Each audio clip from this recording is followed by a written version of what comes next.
എല്ലാവർക്കും കേരള ക്ലിക്സിൻ്റെ ഏറ്റവും പുതിയ പോഡ്കാസ്റ്റിലേക്ക് സ്വാഗതം. 1-2 ആഴ്ചയായി പോഡ്കാസ്റ്റൊക്കെ ആയിട്ട് വന്നിട്ട് ഒരു റെലവൻ്റ് ആയിട്ടുള്ള ടോപ്പിക്ക് കിട്ടണമെന്ന് ആലോചിച്ചിട്ടാണ് ഇത്ര ടൈം എടുത്തത്. അങ്ങനെ ഫൈനലി ഞാൻ ഒരു ടോപ്പിക്ക് കണ്ടുപിടിച്ചിരിക്കുകയാണ്. കണ്ടുപിടിക്കാന്ന് പറഞ്ഞിട്ടുണ്ടെങ്കിൽ ഇന്ന് എൻ്റെ കൂടെ ഉള്ളത് എൻ്റെ അച്ഛനാണ്, സുനിൽ കുമാർ. അച്ഛന് നമ്മുടെ ചാനലൊന്ന് ഇൻട്രൊഡ്യൂസ് ചെയ്തോളൂ. നമസ്കാരം. ശ്രീകാന്തിൻ്റെ അച്ഛനാണ്. കോട്ടക്കൽ ആരോഗ്യശാലയിലെ ചാരിറ്റബിൾ ഹോസ്പിറ്റലിൽ ക്ലറിക്കൽ സ്റ്റാഫായിട്ട് വർക്ക് മഞ്ചേരിയിൽ താമസം. അപ്പോൾ നമ്മുടെ ഈ ഒരു ചാനലിലേക്ക് അച്ഛൻ ആദ്യമായിട്ടാണ് വരുന്നത്. കഴിഞ്ഞ 2-3 വർഷമായിട്ട് നമ്മൾ കുറച്ച് ആക്റ്റീവാണ് ചാനൽ, അച്ഛൻ അറിയുന്ന പോലെ. അപ്പോൾ പോഡ്കാസ്റ്റൊക്കെ തുടങ്ങിയിട്ട് അധികം കാലമായിട്ടില്ല. അപ്പം അച്ഛൻ്റെ അനുഗ്രഹം എന്തായാലും ചാനലിലും നമുക്ക് നമ്മുടെ ഓഡിയൻസിനൊക്കെ ഉണ്ടാവുമെന്ന് പ്രതീക്ഷിക്കുന്നു. അപ്പോൾ ഇന്നത്തെ ടോപ്പിക്ക് നമ്മൾ എടുത്തിരിക്കുന്നതെന്ന് പറഞ്ഞിട്ടുണ്ടെങ്കിൽ മനസ്സും അതുമായിട്ട് റിലേറ്റ് ചെയ്തിരിക്കുന്നതാണ്.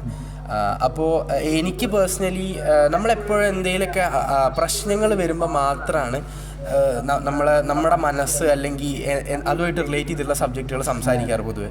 അതൊരു അത്രയും പഠിച്ചിറങ്ങിയ ഒരു ആളുടെ അടുത്ത് മാത്രമേ നമ്മൾ സംസാരിക്കാറുള്ളൂ മനസ്സുമായിട്ടുള്ള. അതായത് നമുക്ക് അത്രയും വളരെയധികം ഇമ്പോർട്ടൻ്റ് ആയിട്ടുള്ളൊരു വിഷയമാണ് മനസ്സും അത് റിലേറ്റ് ആയിട്ടുള്ളത്. പ്രത്യേകിച്ച് നമ്മളെല്ലാവരും ഇപ്പോൾ സ്കൂളിലൊക്കെ പറയും അവന് ഭ്രാന്താന്ന് നമ്മൾ ചുമ്മാ പറയും. പക്ഷേ അതിൻ്റെ ബാക്കിൽ അതൊരു അസുഖമാണ്, അത് നമുക്ക് ട്രീറ്റ് ചെയ്ത് മാറ്റാൻ പറ്റുന്ന ഒരു സംവിധാനമാണ് എന്ന് പലർക്കും അറിയുന്നില്ല. അപ്പം മനസ്സുമായിട്ട് റിലേറ്റ് ചെയ്തിരിക്കുന്ന സ്റ്റഡീസ് ഭയങ്കര ഡിഫറെൻ്റ് ആയിട്ടുണ്ട്. അതായത് ഇഷ്ടം പോലെ മേഖലകളുണ്ട് അതുമായിട്ട് റിലേറ്റ് ചെയ്തിട്ട്. അപ്പോൾ എനിക്ക് ചോദിക്കാനുള്ളത് എന്താണ് മനസ്സ്? ഇപ്പം എൻ്റെ കാര്യം തന്നെ പറയാം. ഞാനിപ്പോൾ ഈ അബോധ മനസ്സ്, ബോധ മനസ്സ്, അങ്ങനെ പല വിഷയങ്ങളും കേട്ടിട്ടുണ്ട്. ഞാൻ കേട്ടിട്ടുള്ളത് എന്താണെന്ന് വെച്ചാൽ നമ്മുടെ മലയത്തങ്കിളില്ലേ, നിലമ്പൂരുള്ള മലയത്തങ്കിൾ ഇതിനെക്കുറിച്ച് സംസാരിക്കുമ്പോഴാണ് ഞാൻ യൂട്യൂബിലൂടെ എന്താണ് മനസ്സ്, ഇതിനൊരു ചെറിയൊരു സംഭവം മനസ്സിലായി. പിന്നെ യൂട്യൂബിൽ തന്നെ ഇഷ്ടം പോലെ അതായത് മാജിക്ക് ചെയ്യുന്ന ആൾക്കാർ എന്നെ മനസ്സിനെ കുറിച്ചൊക്കെ സംസാരിക്കുന്നുണ്ട്. അപ്പോൾ എനിക്ക് ഈ മനസ്സ് എന്താണെന്നോ, എനിക്കല്ല എൻ്റെ പ്രേക്ഷകർക്കും കൂടി എന്താണ് മനസ്സ്, അല്ലെങ്കിൽ നമുക്ക് അതൊന്ന് തുടങ്ങാം, അതിനെക്കുറിച്ച് അറിയണമെന്നുണ്ടാവും. അപ്പോൾ എന്താണ് മനസ്സ്? വളരെ പ്രസക്തമായിട്ടുള്ള ചോദ്യമാണ് ശ്രീകാന്ത് ചോദിച്ചത്. നമ്മളൊന്ന് ചിന്തിച്ചാൽ തന്നെ നമ്മളൊന്ന് സ്വസ്ഥമായിട്ട് ഇരുന്നിട്ട് നമ്മളെ തിരക്കുകളൊക്കെ ഒഴിഞ്ഞ് നമ്മളെ തന്നെ, നമ്മളെ മനസ്സിനെ തന്നെ ഒന്ന് നിരീക്ഷിക്കാൻ മാത്രമേ എന്താണ് ഈ മനസ്സ് നമുക്ക് മനസ്സിലാക്കാൻ പറ്റും. വളരെ സിമ്പിളായിട്ടുള്ള കാര്യമാണ്. വളരെ ചുരുക്കി പറയുകയാണെങ്കിൽ ഒന്നാലോചിച്ചാൽ മതി, ചിന്തകളുടെ അഥവാ നമ്മളുടെ മനസ്സ് നിർവചിക്കാൻ വരികയാണ് നമ്മൾ ചിന്തകളുടെ ഒരു കൂട്ടാണ്. കാരണം ചിന്തകളില്ലെങ്കിൽ മനസ്സിൽ അല്ലെങ്കിൽ നമ്മൾ ചില സമയത്ത് നമുക്ക് വല്ലാതെ ദുഃഖം വരുമ്പോൾ ഒരാൾ നോക്കിയ അല്ലെങ്കിൽ അപകടം പറ്റുക അങ്ങനെയൊക്കെ നമുക്ക് വരുമ്പോൾ നമ്മുടെ മനസ്സ് ബ്ലാങ്ക് ആവും. അപ്പോൾ നമുക്ക് ഒന്നും ചിന്തകളൊന്നും എപ്പോഴാണ് ഭയങ്കര സങ്കടം വരും. അപ്പോൾ അത് ചിന്തകളുടെ ഒരു കൂട്ടം ചുരുക്കി പറയാം. അതായത് എന്താ ഒരു ബഞ്ച് ഓഫ് തോട്ട്സ് ഇംഗ്ലീഷ് പറയാം. അതാണ് ശരിക്കും മനസ്സ്. പക്ഷേ ഈ മനസ്സെന്ന് പറഞ്ഞാൽ എന്താണ്, അത് മൂർത്തമായിട്ടുള്ളതല്ല, പിന്നെ അമൂർത്തമായിട്ടുള്ള സാധനം. ഇപ്പോൾ നമ്മുടെ ശരീരത്തിൻ്റെ ഉള്ളിലുള്ള ഹൃദയമായാലും വൃത്തിയായാലും നമുക്കത് കണ്ടുപിടിക്കാൻ പറ്റും. യന്ത്രങ്ങൾ വെച്ച് റീഡ് ചെയ്യാൻ പറ്റും, കണ്ടുപിടിക്കാൻ പറ്റും, അതിൻ്റെ പ്രവർത്തനം അറിയാൻ പറ്റും. പക്ഷെ അതിനെ മനസ്സ് അങ്ങനെ കണ്ടുപിടിക്കാൻ പറ്റില്ല. ഈ യന്ത്ര സഹായത്താൽ അതിനെ നിർവചിക്കാനോ അതിനെ മാറ്റിമറിക്കാനോ ഒന്നും പറ്റില്ല. അതാണ് അതായത് മനസ്സിപ്പോൾ ഹൃദയം എന്നൊക്കെ പറഞ്ഞാൽ നമുക്ക് ഒരു ഫിസിക്കലായിട്ട് തൊട്ട് കാണിക്കാൻ പറ്റും. മനസ്സ് അങ്ങനെ പറ്റാത്ത സംഭവമാണ്, അമൂർത്തമാണ്. അത് ശരിക്കും സത്യം പറഞ്ഞാൽ ഇല്ലാത്തതാണ്. അങ്ങനെ പറഞ്ഞു അങ്ങനെ നോക്കുകയാണെങ്കിൽ എന്നാൽ ഇതുണ്ട് ബഞ്ച് ഓഫ് തോട്ട്സ്. അതിന് വളരെ പ്രാധാന്യമുണ്ട്. കാരണം നമ്മളെ ജീവിതത്തിനെ മുന്നോട്ട് നയിക്കുന്നത് നമ്മുടെ എല്ലാ നിയന്ത്രണങ്ങളും മനസ്സിലാക്കും. അതിനോട് ചേർത്ത് ഞാൻ ചോദിക്കുകയാണ്, ഇപ്പം നമുക്കെല്ലാവർക്കും അറിയാം, ഇപ്പം മാജിക്കൽ റിയലിസം അല്ലെങ്കിൽ അതുപോലെ തന്നെ മെൻ്റലിസം, ഇതേപോലുള്ള പല മേഖലകളും നമുക്കറിയാം. ഇപ്പം ഈ മാജിക്ക് ചെയ്യുന്ന പല ആൾക്കാരും മെൻ്റലിസമായിട്ട് കോർത്തണിച്ച് പറയാറുണ്ട്. അപ്പോൾ ഈ മാജിക്ക് തന്നെയാണോ ഈ മെൻ്റലിസം എന്ന് പറയുന്ന സംഭവം? അച്ഛൻ മെൻ്റലിസം അറിയാന്നുള്ള കാര്യം അറിയാം. അപ്പോൾ അച്ഛൻ അത് പഠിച്ചുകൊണ്ട് ഞാൻ ചോദിക്കുകയാണ്. അതിൻ്റെ വളരെ ഡീപ്പായിട്ടുള്ള ഞാൻ പഠിച്ചു തങ്ങൾ മനസ്സിലാക്കിയുള്ള അറിവാണ് മെൻ്റലിസം. അത് ഈ പറഞ്ഞ പോലെ കുറച്ചൊക്കെ ഒരു മാജിക്കുമായിട്ട് ബന്ധപ്പെട്ടുള്ള കാര്യമാണ്. ആൾക്കാരെ പിടിച്ചിരിക്കാനുള്ളതാണ്, അതായത് അത്ഭുതപ്പെടുത്താൻ. എപ്പോഴും അത്ഭുതങ്ങൾക്ക് നമ്മൾ വശംവാദരാവാറ്, നമ്മൾ അത്ഭുതപ്പെടുത്തേണ്ട പോലെ അങ്ങനെ നമ്മളെ മനസ്സിലുള്ള വേറെ ആൾ പറയാം ഒന്നുമില്ലാതെ നോക്കിയിട്ട്. അത് സത്യമാണ് സംഭവം. അതിൽ സംഭവം ശരിക്കും സത്യം തന്നെയാണ്. പക്ഷേ എന്താ വെച്ചാൽ ഇത് പഠിക്കാൻ കുറച്ച് മനസ്സിലാക്കണം. അത് ഈ മനസ്സിനെ കുറിച്ചുള്ള ഏത് പഠനം, ആഴത്തിലുള്ള പഠനം പറയുമ്പോൾ വലിയ ബുദ്ധിമുട്ടാണ് പഠിച്ചെടുക്കാൻ. കാരണം പറഞ്ഞല്ല നമ്മുടെ ആ മനസ്സൊരു അത്രയും ശക്തമാണ്, മനസ്സിന് ഭയങ്കര ശക്തിയുണ്ട്. അപ്പോൾ അത് ഈ കാര്യം പ്രത്യേകിച്ച് വേറൊരാളെ മനസ്സ് റീഡ് ചെയ്യാനുള്ള കഴിവെന്ന് പറഞ്ഞാൽ അത് വളർത്തിക്കാൻ അത് സംഭവം സത്യമാണ്. പക്ഷേ ഈ പറഞ്ഞ പോലെ കൂടുതൽ ഈ ഫീൽഡിൽ മാജിക്കാരാണ് ഉപയോഗിക്കുന്നത്. കാരണം അത് ആൾക്കാരെ ആകർഷിക്കാൻ വേണ്ടി, അവരുടെ ഒരു ഉന്നമനത്തിന് വേണ്ടിയിട്ട്, അവരുടെ ഒരു എന്താ പറയുക ബിസിനസ്. അല്ല അപ്പൊ ഈ ഇതിപ്പോ ഇങ്ങനെ ഈ മൈൻഡ് റീഡിങ് തുടങ്ങിയിട്ടുള്ള സംഭവങ്ങൾ ചെയ്തുകൊണ്ട് ഒരാൾ ഇപ്പം ജീവിച്ചു പോകുന്നു പറയുമ്പം അല്ലെങ്കിൽ ആള് സേവിങ്സ് എന്തെങ്കിലും ഉണ്ടാക്കുന്നു എന്ന് പറയുമ്പോൾ അത് നല്ലൊരു കാര്യമല്ലേ? അതെ, നല്ലതല്ല ഞാൻ പറയുന്നത്. അതൊക്കെ ആവാം, പക്ഷേ എങ്കിൽ കൂടി അത് ഞാൻ പറഞ്ഞ അങ്ങനെയല്ല, അത് നല്ലതാണ്, സത്യമില്ല. പക്ഷേ എങ്കിൽ കൂടി ആ മേഖലയിലേക്ക് ഇപ്പോൾ നമ്മൾ പുതുതായിട്ടുള്ള വരുമ്പോൾ ഇപ്പോൾ ശ്രീരാമൻ അങ്ങനെ പഠിക്കണം എന്ന് തോന്നുകയാണെങ്കിൽ അത് വളരെ ഈസി അല്ല. ഈ പറഞ്ഞ പോലെ ഒരു യൂട്യൂബിൽ കൂടി ഒന്നും അങ്ങനെ അത്ര ഈസി ആയിട്ട് ചെയ്യാവുന്ന കാര്യമല്ല. ശരിക്കും ഒരു ഗുരുവിൽ, അതായത് നമുക്ക് മാസ്റ്റർ ടീച്ചർ ക്ലാസ് പോയിട്ട് പഠിക്കണം. എന്നിട്ട് ഒരാൾ എന്തോ ഓൺലൈനായ പോലെ ചെയ്യുന്നുണ്ട്, പക്ഷെ അത് എൻ്റെ അഭിപ്രായത്തിൽ അത് ശരിയല്ല. കാരണം എന്താ വെച്ചാൽ പൂർണ്ണമായിട്ട് നമുക്ക് മനസ്സിലാക്കണം. അപ്പൊ അച്ഛൻ നേരിട്ട് പോയിട്ടാണോ അല്ല, ഞാനത് മനസ്സിലാക്കിയിട്ടേ ഉള്ളൂ, പഠിച്ചിട്ടില്ല. ഹിപ്നോട്ടിസം ആണ്. അത് രണ്ടാണ്. മെന്റലിസവും ഹിപ്നോട്ടിസവും രണ്ടാണ്. വളരെ വ്യത്യാസം. അപ്പൊ ഹിപ്നോട്ടൈസ് ചെയ്യുമ്പം ഒരാൾക്ക് ഒരാളെ കൺട്രോൾ ചെയ്യാൻ പറ്റും എന്ന് പറയുന്നത് സത്യം. ഹിപ്നോട്ടിസം എന്ന് പറയുമ്പോൾ മനസ്സിനെ പറഞ്ഞില്ല, അപ്പോൾ അത് പറഞ്ഞു അപ്പോഴേ ഹിപ്നോട്ടിസിലേക്ക് വരാം. അതായത് ഈ മനസ്സെന്ന് പറയുമ്പോൾ പിന്നെ നമ്മളെ ആദ്യമായിട്ട് വരുന്നത് പാശ്ചാത്യ രീതിയിലാണ് ഹിപ്നോട്ടിസം വന്നത്. അതൊരു ബന്ധപ്പെട്ടിട്ടാണ് ഞാൻ പറയുന്നത്. ഹിപ്നോട്ടിസം എന്ന് പറയുമ്പോൾ അതൊരു ചികിത്സാ സമ്പ്രദായമായിട്ടാണ് ഇപ്പോഴും അത് ചികിത്സാ സമ്പ്രദായമായിട്ടാണ്. മനസ്സിൻ്റെ പ്രശ്നങ്ങൾക്കുള്ള പരിഹാരമായ ചികിത്സാ സമ്പ്രദായമായിട്ട് ഒന്നാകെ ലോകത്തുണ്ടാകാൻ. പക്ഷേ അങ്ങനെ ഞാൻ പറഞ്ഞുതരാം, അത് വളരെ നല്ലതുമാണ്, അത് അപകടകാരി. നല്ല ആളുടെ അടുത്തല്ല. അപ്പോൾ അവിടെ ഞാൻ പറഞ്ഞത് ഇതിൻ്റെ ഈ മനഃശാസ്ത്രത്തിൻ്റെ ചികിത്സാ രീതി, അതുപോലെ മനഃശാസ്ത്രത്തിന് ലോകത്ത് ഒരു അതിൻ്റെ ഒരു പിതാവ് എന്ന് പറയാവുന്ന ആള് ഫ്രോയിഡാണ്. Sigmund Freud. ഞാൻ കേട്ടിട്ടില്ല. നമ്മളെ ഇതുമായിട്ടുള്ള ബന്ധപ്പെട്ട വിഷയമല്ലല്ലോ പഠിക്കുന്നത്. അല്ല, ഇത് പഠിക്കുന്ന ആൾക്കാരെ തീർച്ചയായിട്ടും ഗുണം ചെയ്യും. അതാണ് സിഗ്മണ്ട് ഫ്രോയിഡാണ് ഇതിൻ്റെ ഉപജ്ഞാതാവായിട്ട് വരുന്നത്. പ്രത്യേകിച്ച് ഈ ഹിപ്നോട്ടിസം അദ്ദേഹം എന്താ ചെയ്തിട്ടുള്ള വെച്ചാൽ ഇത് അദ്ദേഹം മനസ്സിലാക്കിയിട്ടില്ല. അദ്ദേഹം പഠിച്ചിട്ടുണ്ട്, മനഃശാസ്ത്രം പഠിച്ചാണ്. മനഃശാസ്ത്രം പഠിച്ച്, അതായത് സൈക്കോളജി പഠിച്ച് അതിൽ വലിയ വിവരം PhD ഒക്കെ എടുത്തുള്ള ആളാണ്. അദ്ദേഹം പക്ഷേ അദ്ദേഹത്തിൻ്റെ ജീവിതത്തിൻ്റെ ഒരു ഘട്ടത്തിൽ എത്തിയപ്പോൾ ഈ ചികിത്സയിൽ ചെന്നു, മനഃശാസ്ത്ര ചികിത്സയിൽ ചെന്നപ്പോൾ അദ്ദേഹം തന്നെ സ്വന്തം ഉണ്ടാക്കിയിട്ടുള്ള സംഭവമാണ്. അതായത് എന്ന് പറയുമ്പോൾ മലയാളത്തിൽ മോഹനിദ്ര. അതായത് ഈ ഇദ്ദേഹത്തിൻ്റെ അടുത്ത് വന്നുള്ള പല പേഷ്യൻസും ഭയങ്കര പ്രശ്നങ്ങളായിരുന്നു. അവർക്ക് മാനസികമായിട്ട് ഭയങ്കര ബുദ്ധിമുട്ടുകൾ വരാൻ, ജീവിക്കാൻ പറ്റാതെ സ്വപ്നങ്ങൾ റിലാക്സ് ചെയ്യുന്ന പോലത്തെ ഒരു പരിപാടിയാണ്. അതെ, അങ്ങനെ റിലാക്സ് ആയിട്ടാണ് അദ്ദേഹം തുടങ്ങിയത്. എങ്കിൽ കൂടി ഇങ്ങനെയാണ് അദ്ദേഹം തുടങ്ങിയത്. പക്ഷെ അദ്ദേഹത്തിന് തന്നെ അതിലപ്പുറത്തേക്ക് കൊണ്ടുപോകേണ്ടി വന്നു. കാരണം അദ്ദേഹത്തിൻ്റെ അടുത്ത് വന്ന പല കേസും ഭയങ്കര പ്രശ്നങ്ങളാണ്. അതായത് ഈ കഴിഞ്ഞ ജന്മത്തിൻ്റെ പ്രശ്നങ്ങൾ, അല്ലെങ്കിൽ പ്രേതത്തിന് കണ്ടു, അങ്ങനെയൊക്കെ ഉണ്ട് ഈ ജന്മത്തിൽ. അങ്ങനെയുള്ള പേടികൾ, അല്ലെങ്കിൽ ചെറുപ്പകാലത്തുണ്ടായിട്ടുള്ള ചില ബുദ്ധിമുട്ടുകൾ, ചില അപകടങ്ങൾ കാണുക, അല്ലെങ്കിൽ സെക്സ്വൽ അബ്യൂസ്, അതൊക്കെ വന്നത് ഇവർക്ക് പിന്നെ വലുതാകുമ്പോൾ ഓർമ്മ വന്നിട്ട് അത് ജീവിക്കാൻ പറ്റാത്ത അവസ്ഥ, അതന്നെ ഓർമ്മ വന്നിട്ട് ജീവിക്കാൻ സ്വസ്ഥമായിട്ട് ജീവിക്കാൻ പറ്റാത്ത അവസ്ഥ. അപ്പോൾ അതിനെ ഇദ്ദേഹം ഈ മോഹനിദ്രയിൽ ഈ രോഗികളെ കിടത്തി അതില്ലാണ്ടായി. ഒരു സെഷൻ കൊണ്ടല്ല, പല സെഷൻ കൊണ്ടാണ് ചികിത്സ. അപ്പൊ ഹിപ്നോട്ടിസം പൂർണ്ണമായി ശാസ്ത്രവുമായി ബന്ധപ്പെട്ട് അടിസ്ഥാനമായിട്ട് പറയാൻ പറ്റും. പ്യുവർ സയൻസ് ആണെന്ന് പറഞ്ഞു. പക്ഷെ അപ്പോഴിപ്പോ അച്ഛൻ പറഞ്ഞു, ഇപ്പൊ മുൻകാല, അതായത് ഈ അതായത് കഴിഞ്ഞ മുൻജന്മ കാര്യങ്ങൾ. അപ്പൊ ഈ ശാസ്ത്രം ഇതായിട്ട് എങ്ങനെയാണ് കണക്ട് ചെയ്ത് പോകുന്നത്? അത് തീർച്ചയായും രണ്ട് പോളല്ലേ. വിശ്വാസമാണെങ്കിൽ കൂടി ഇത് പറയാം. മനസ്സിന്റെ 3 തലങ്ങളെ കുറിച്ചിട്ട് ഈ ഫ്രോയിഡ് പറഞ്ഞു. അത് ബോധ മനസ്സ്, അബോധ മനസ്സ്, ഉപബോധ മനസ്സ്, അങ്ങനെ 3 തലങ്ങളാണ് അദ്ദേഹം പറഞ്ഞത്. അതായത് പാശ്ചാത്യ രീതി, വെസ്റ്റേൺ. മറ്റു ഞാൻ പിന്നെ പറഞ്ഞു, കുറച്ച് തന്നെ പറഞ്ഞു. അതായത് ബോധം, ഉപബോധം, അബോധം. അപ്പോൾ അതിൽ ഈ ബോധ മനസ്സ് എന്ന് പറയുമ്പോൾ ഇപ്പോൾ നമ്മൾ സംസാരിച്ചത് ബോധ മനസ്സില്ല. എൻ്റെ ബോധം, ശ്രീരാമൻ്റെ ബോധം ഉണർന്നിരിക്കുന്നത് നമ്മൾ സംസാരിച്ച് നമുക്ക് അറിയാൻ കഴിയും. ഒരു ഇന്റർവ്യൂവിൽ കാര്യങ്ങൾ പറയാനുള്ള പരിപൂർണ്ണ ബോധം. അബോധ മനസ്സിനല്ല. അബോധ മനസ്സിൽ ഇതൊക്കെ റെക്കോർഡാകും. ഈ കാര്യങ്ങളൊക്കെ അബോധ മനസ്സിൽ നമ്മൾ തിരിച്ച് റെക്കോർഡാകും. പക്ഷേ ഏറ്റവും ആയിട്ട് വന്നിട്ടുള്ളത് ഉപബോധ മനസ്സ്. ഈ ഉപബോധ മനസ്സ് എന്ന് പറഞ്ഞാൽ ഒരാൾ ജനിച്ചു കഴിഞ്ഞാൽ ആ വ്യക്തി മരണം വരെ ആ ഉപബോധ മനസ്സ് ഒരിക്കലും ഇതാവില്ല. പിന്നെ ഉപബോധ മനസ്സ് നിന്ന് വന്നാൽ നിന്ന് പോയി അങ്ങനെ ഏതെങ്കിലും നിന്ന് വന്നാൽ അത് പ്രശ്നം മാനസികമായിട്ട് കാരണം ആ സെൻസിൽ ഒരു കാര്യം എങ്ങനെ പറഞ്ഞുകൊണ്ടിരിക്കില്ല. അത് ഈ യുവബോധ മനസ്സ് നിൽക്കുമ്പോഴാണ് ഇദ്ദേഹം ഫ്രോഡ് നിൽക്കാച്ചാൽ അതിന്റെ പ്രവർത്തനം മന്ദീഭവിക്കും. അപ്പൊ ആ പറഞ്ഞ പറഞ്ഞ പരസ്പര ബന്ധമില്ലാത്ത പറയും, അടിക്കാൻ വരും, അങ്ങനെയൊക്കെ അതൊക്കെ ഈ അതപ്പം സയന്റിഫിക്കലി പ്രൂവ് ആണ് എന്ന് വെച്ചിട്ടുണ്ടെങ്കിൽ ഇപ്പം തലച്ചോറിൽ ഏതെങ്കിലും ഒരു ഓർഗൻ പ്രവർത്തിക്കാതെ വരുമ്പോഴല്ലേ അങ്ങനെ അതെ ആ രീതിയിലാണ് അവർ സൈക്കാട്രി വിഭാഗം ഡോക്ടർമാർ അവർ ഈ പറഞ്ഞ പോലെ ഇത് പറഞ്ഞ ഈ തലച്ചോറിന്റെ ആവേഗങ്ങൾ കണക്കാക്കിയിട്ടാണ് ഈ മനസ്സിനെ അവരുടെ ഇത് പ്രകാരം തലച്ചോറിലുള്ള ആവേഗങ്ങളിലാണ് മനസ്സിന്റെ കുറച്ച് ഭാഗങ്ങൾ കൂടികൊള്ളുന്നതെന്ന് പറഞ്ഞാൽ അങ്ങനെയല്ല ചികിത്സിക്കാൻ പറ്റില്ല. ഒരു അസുഖം വന്ന് ചികിത്സിക്കണമെങ്കിൽ ഇവർക്ക് എന്തെങ്കിലും ഒരു ഇത് വരണം. കുറേ ചോദിച്ചു കഴിഞ്ഞാൽ മുഴുവൻ പറഞ്ഞോളാം പറ്റില്ല. അങ്ങനെ പേടി കൊണ്ടോ അല്ലെങ്കിൽ വേറെ കാര്യം കൊണ്ടോ മുഴുവൻ നമ്മൾ എക്സ്പ്രസ് ചെയ്ത് പോകണം. അപ്പോൾ അവർ ഈ തലച്ചോറിന് എന്തോ പ്രത്യേക ഒരു ഇതുണ്ട്, ഒരു യന്ത്രം എന്തോ അത് വെച്ചിട്ട് അവർ അത് കണക്കിരിക്കുക. ഈ ഞാൻ ഉപബോധ മനസ്സാണ് മുഴുവൻ കൺട്രോൾ നമ്മളെ മൊത്തം കൺട്രോൾ.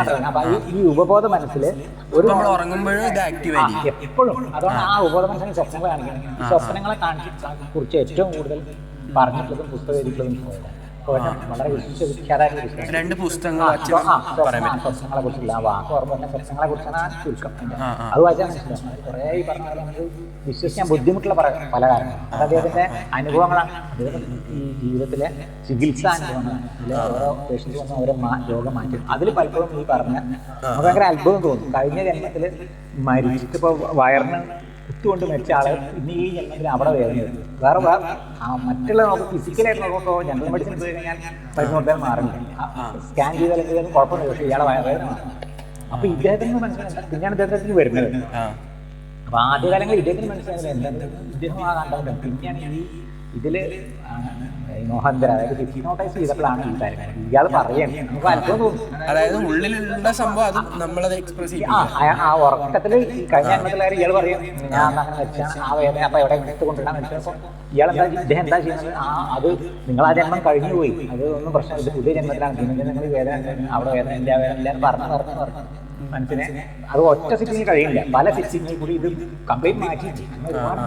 അങ്ങനത്തെ ഈ പൂർവ്വജന്മം മാത്രമല്ല ഈ ജന്മത്തിൽ പറഞ്ഞ പോലെ ജന്മത്തിൽ ചെറുപ്പകാലത്തിൻ്റെ അപകടങ്ങൾ അല്ലെങ്കിൽ സെക്സ്വൽ അബ്യൂസ് അല്ലാതെ അബ്യൂസ് അങ്ങനെ പലതും വന്നിട്ട് അത് അപ്പം ഉണ്ടാവില്ല. അപ്പോൾ ഈ ഒരു വിവാദ മനസ്സിൽ മറച്ചു വെച്ചു. അതാണ് വിവാദത്തിൽ അങ്ങനെ കളിക്കും. ചില കാര്യങ്ങളൊക്കെ അപ്പം നമുക്ക് തോന്നില്ല, വേദന തോന്നില്ല, പിന്നെ എങ്ങനെ ആലോചിക്കണം അത് നമ്മളെ അനുഭവത്തിൽ ഉണ്ടാവും. കാരണം നമ്മൾ ഏതെങ്കിലും ഒരു മാഷോ ടീച്ചറോ അല്ലെങ്കിൽ ഒരു ബന്ധുവോ ഒക്കെ അല്ലെങ്കിൽ സുഹൃത്തുക്കളോ ഏതെങ്കിലും കാലത്ത് പറഞ്ഞുള്ള ഒരു ചീത്ത വാക്കോ അല്ലെങ്കിൽ നമ്മുടെ മനസ്സിൽ ആ ഡിജാവും ഒക്കെ ഇതിൻ്റെ കൂടെയാണ് വരുന്നത്. അതായത് നമ്മളിപ്പോൾ കടന്നു പോയിട്ടുള്ള സിറ്റുവേഷൻ, അതായത് ഇപ്പം ചിലപ്പോൾ സ്വപ്നങ്ങളിലൂടെ ആവാം, അല്ലെങ്കിൽ ഇതിന് മുന്നേ നമ്മളെ തിങ്ക് ചെയ്യുന്ന സംഭവം നമ്മളത് വീണ്ടും നേരിട്ട് കാണുമ്പോൾ ഇത് ഞാൻ മുന്നേ എവിടെയോ കണ്ടിട്ട് ഇപ്പോൾ ഒരു സ്ഥലമായിരിക്കാം. അതൊക്കെ ഈ ഉപബോധ മനസ്സിൻ്റെ റിവെഞ്ചിലേക്ക് വരികയാണ്. കാരണം അതേപോലെ ചില വ്യക്തികളെ നമുക്ക് കാണുമ്പോൾ അവർക്ക് വല്ലാത്ത സ്നേഹം ആദരവൊക്കെ തോന്നും ആദ്യം കാണുന്നത്. ഫസ്റ്റ് സൈസ് അത് ഈ പറഞ്ഞ പോലെ കഴിഞ്ഞായിട്ടുള്ള ബന്ധം ഉണ്ടെന്നാണ് ഇദ്ദേഹം വരെ പറയുന്നത്. അപ്പൊ അച്ഛനെ ഞാൻ പേഴ്സണലി ആണെങ്കിൽ ഇപ്പൊ കഴിഞ്ഞ ജന്മം ഇനിയൊരു ജന്മം വരാൻ പോകുന്നു, അല്ലെങ്കിൽ ഈ പാപം അല്ലെങ്കിൽ പുണ്യം, ഇതിലൊക്കെ അച്ഛൻ വിശ്വസിക്കുന്നത്. അത് അതിൽ അടുത്ത ഒരു ഇത് കൂടി കഴിഞ്ഞാൽ ഇത് നിർത്തിയിട്ട് പറയാം. അത് ഭാരതീയ പ്രകാരം ആകുന്നത് പാപം ഭാരതീയ അതായത് ഈസ്റ്റേൺ നമ്മളുടെ പൗരസ്ത്യ സങ്കല്പ പ്രകാരം മാത്രമേ പതിവ്. അപ്പോൾ അവർക്ക് വരാൻ മുഴുവൻ കഴിഞ്ഞില്ല. പക്ഷേ അപ്പോൾ ഈ ഉപബോധ മനസ്സിനെ കൺട്രോൾ ചെയ്യണമെന്ന് ഞാൻ പറഞ്ഞു. അപ്പോൾ ഈ ഉപബോധ മനസ്സിനെ നമ്മൾ എപ്പോഴും വാച്ച് ചെയ്യാൻ ഉപബോധ മനസ്സിനെ ഒരു സ്റ്റേജിൽ നമുക്ക് തന്നെ വാച്ച് ചെയ്യും.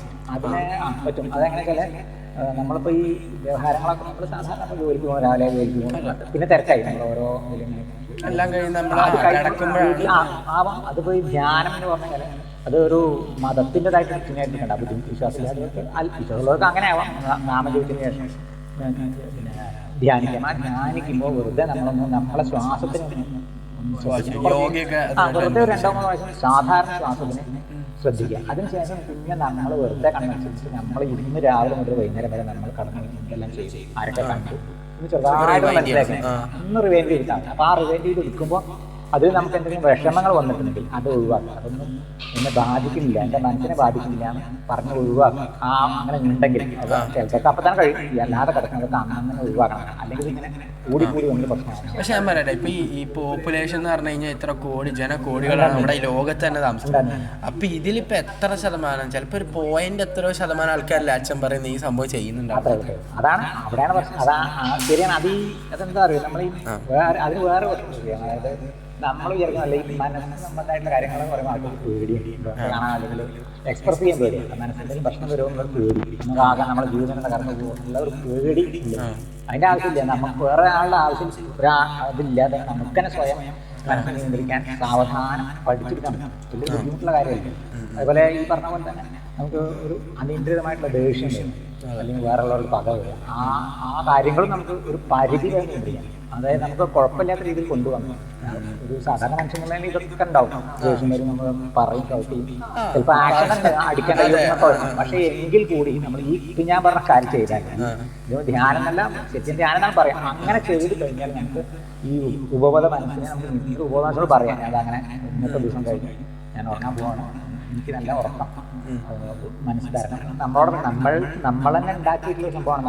നമ്മളെ നിയന്ത്രിച്ച് കൊണ്ടുപോകണം. നമ്മൾ ഉണ്ടാക്കിയെന്ന് പറയാൻ പറ്റില്ല, നമ്മളെ നിയന്ത്രിച്ച് കൊണ്ടുപോകുന്നതാണ് ഇത്. ആ ഉപബോധനോട് പറയുന്നത് ഇന്നത്തെ എല്ലാ ആക്ഷൻസൊക്കെ കഴിഞ്ഞ് ഉറക്കം തന്നെ സ്വസ്ഥമായിട്ട് ഉറങ്ങാൻ രാവിലെ വേണമെന്ന് നമ്മൾ പറഞ്ഞു കഴിഞ്ഞു. നമുക്ക് ഓട്ടോമാറ്റിക്കായിട്ട് ആ പവർ നമുക്ക് കിട്ടും. ചിലപ്പോൾ ആദ്യം ദിവസം കിട്ടിയാൽ, പക്ഷെ പിന്നീട് കുറച്ച് അത് ഈ വേറെ നമുക്ക് പറഞ്ഞു. നമ്മളിപ്പോൾ രാവിലെ അലാറം വയ്ക്കാതെ തന്നെ നമുക്ക് സമയം കണക്കാക്കി പറഞ്ഞാൽ ആ സമയത്ത് രാവിലെ 5 മിനിറ്റ്. അതെ, അതിപ്പോ പൊതുവെ ഇപ്പൊ എല്ലാവരും അതെ. ഇപ്പം നമ്മൾ ഈ കോളേജിൽ അല്ലെങ്കിൽ സ്കൂളിലൊക്കെ പോകുമ്പോൾ കറക്റ്റ് ആ സമയത്ത് എഴുന്നേറ്റ് ശീലിച്ചു കഴിഞ്ഞാൽ അലാറം അടിക്കുന്ന 2 മിനിറ്റ് മുമ്പേ നമ്മൾ എഴുന്നേക്കും. അങ്ങനെ അപ്പൊ അത് പറഞ്ഞു, ഉപബോധ മനസ്സിന് വളരെ പ്രാധാന്യം. മനസ്സാണ് മുഴുവൻ നമ്മളെ നിയന്ത്രിക്കുന്നത്. മുഴുവൻ അതില് കോടി കിട്ടുന്നതാണ് അദ്ദേഹം തന്നെ പറഞ്ഞത്, ഈ ഫ്രോയിഡ് പറഞ്ഞത്. പക്ഷേ ഈ ഇദ്ദേഹത്തിന്റെ ശിഷ്യനായിട്ട് വരുന്നത് കാൾ യുങ് എന്ന് പറഞ്ഞ ആളാണ്. അദ്ദേഹം ഇത് കുറച്ച് പറഞ്ഞു, അതായത് അദ്ദേഹം കുറച്ച് എതിർത്ത് കുറച്ച് കാര്യങ്ങൾ പറഞ്ഞു. അതായത് ഇദ്ദേഹം ഒരു കാര്യം പറഞ്ഞുള്ളത്, അതിന് ബേസിക് ആയിട്ടുള്ള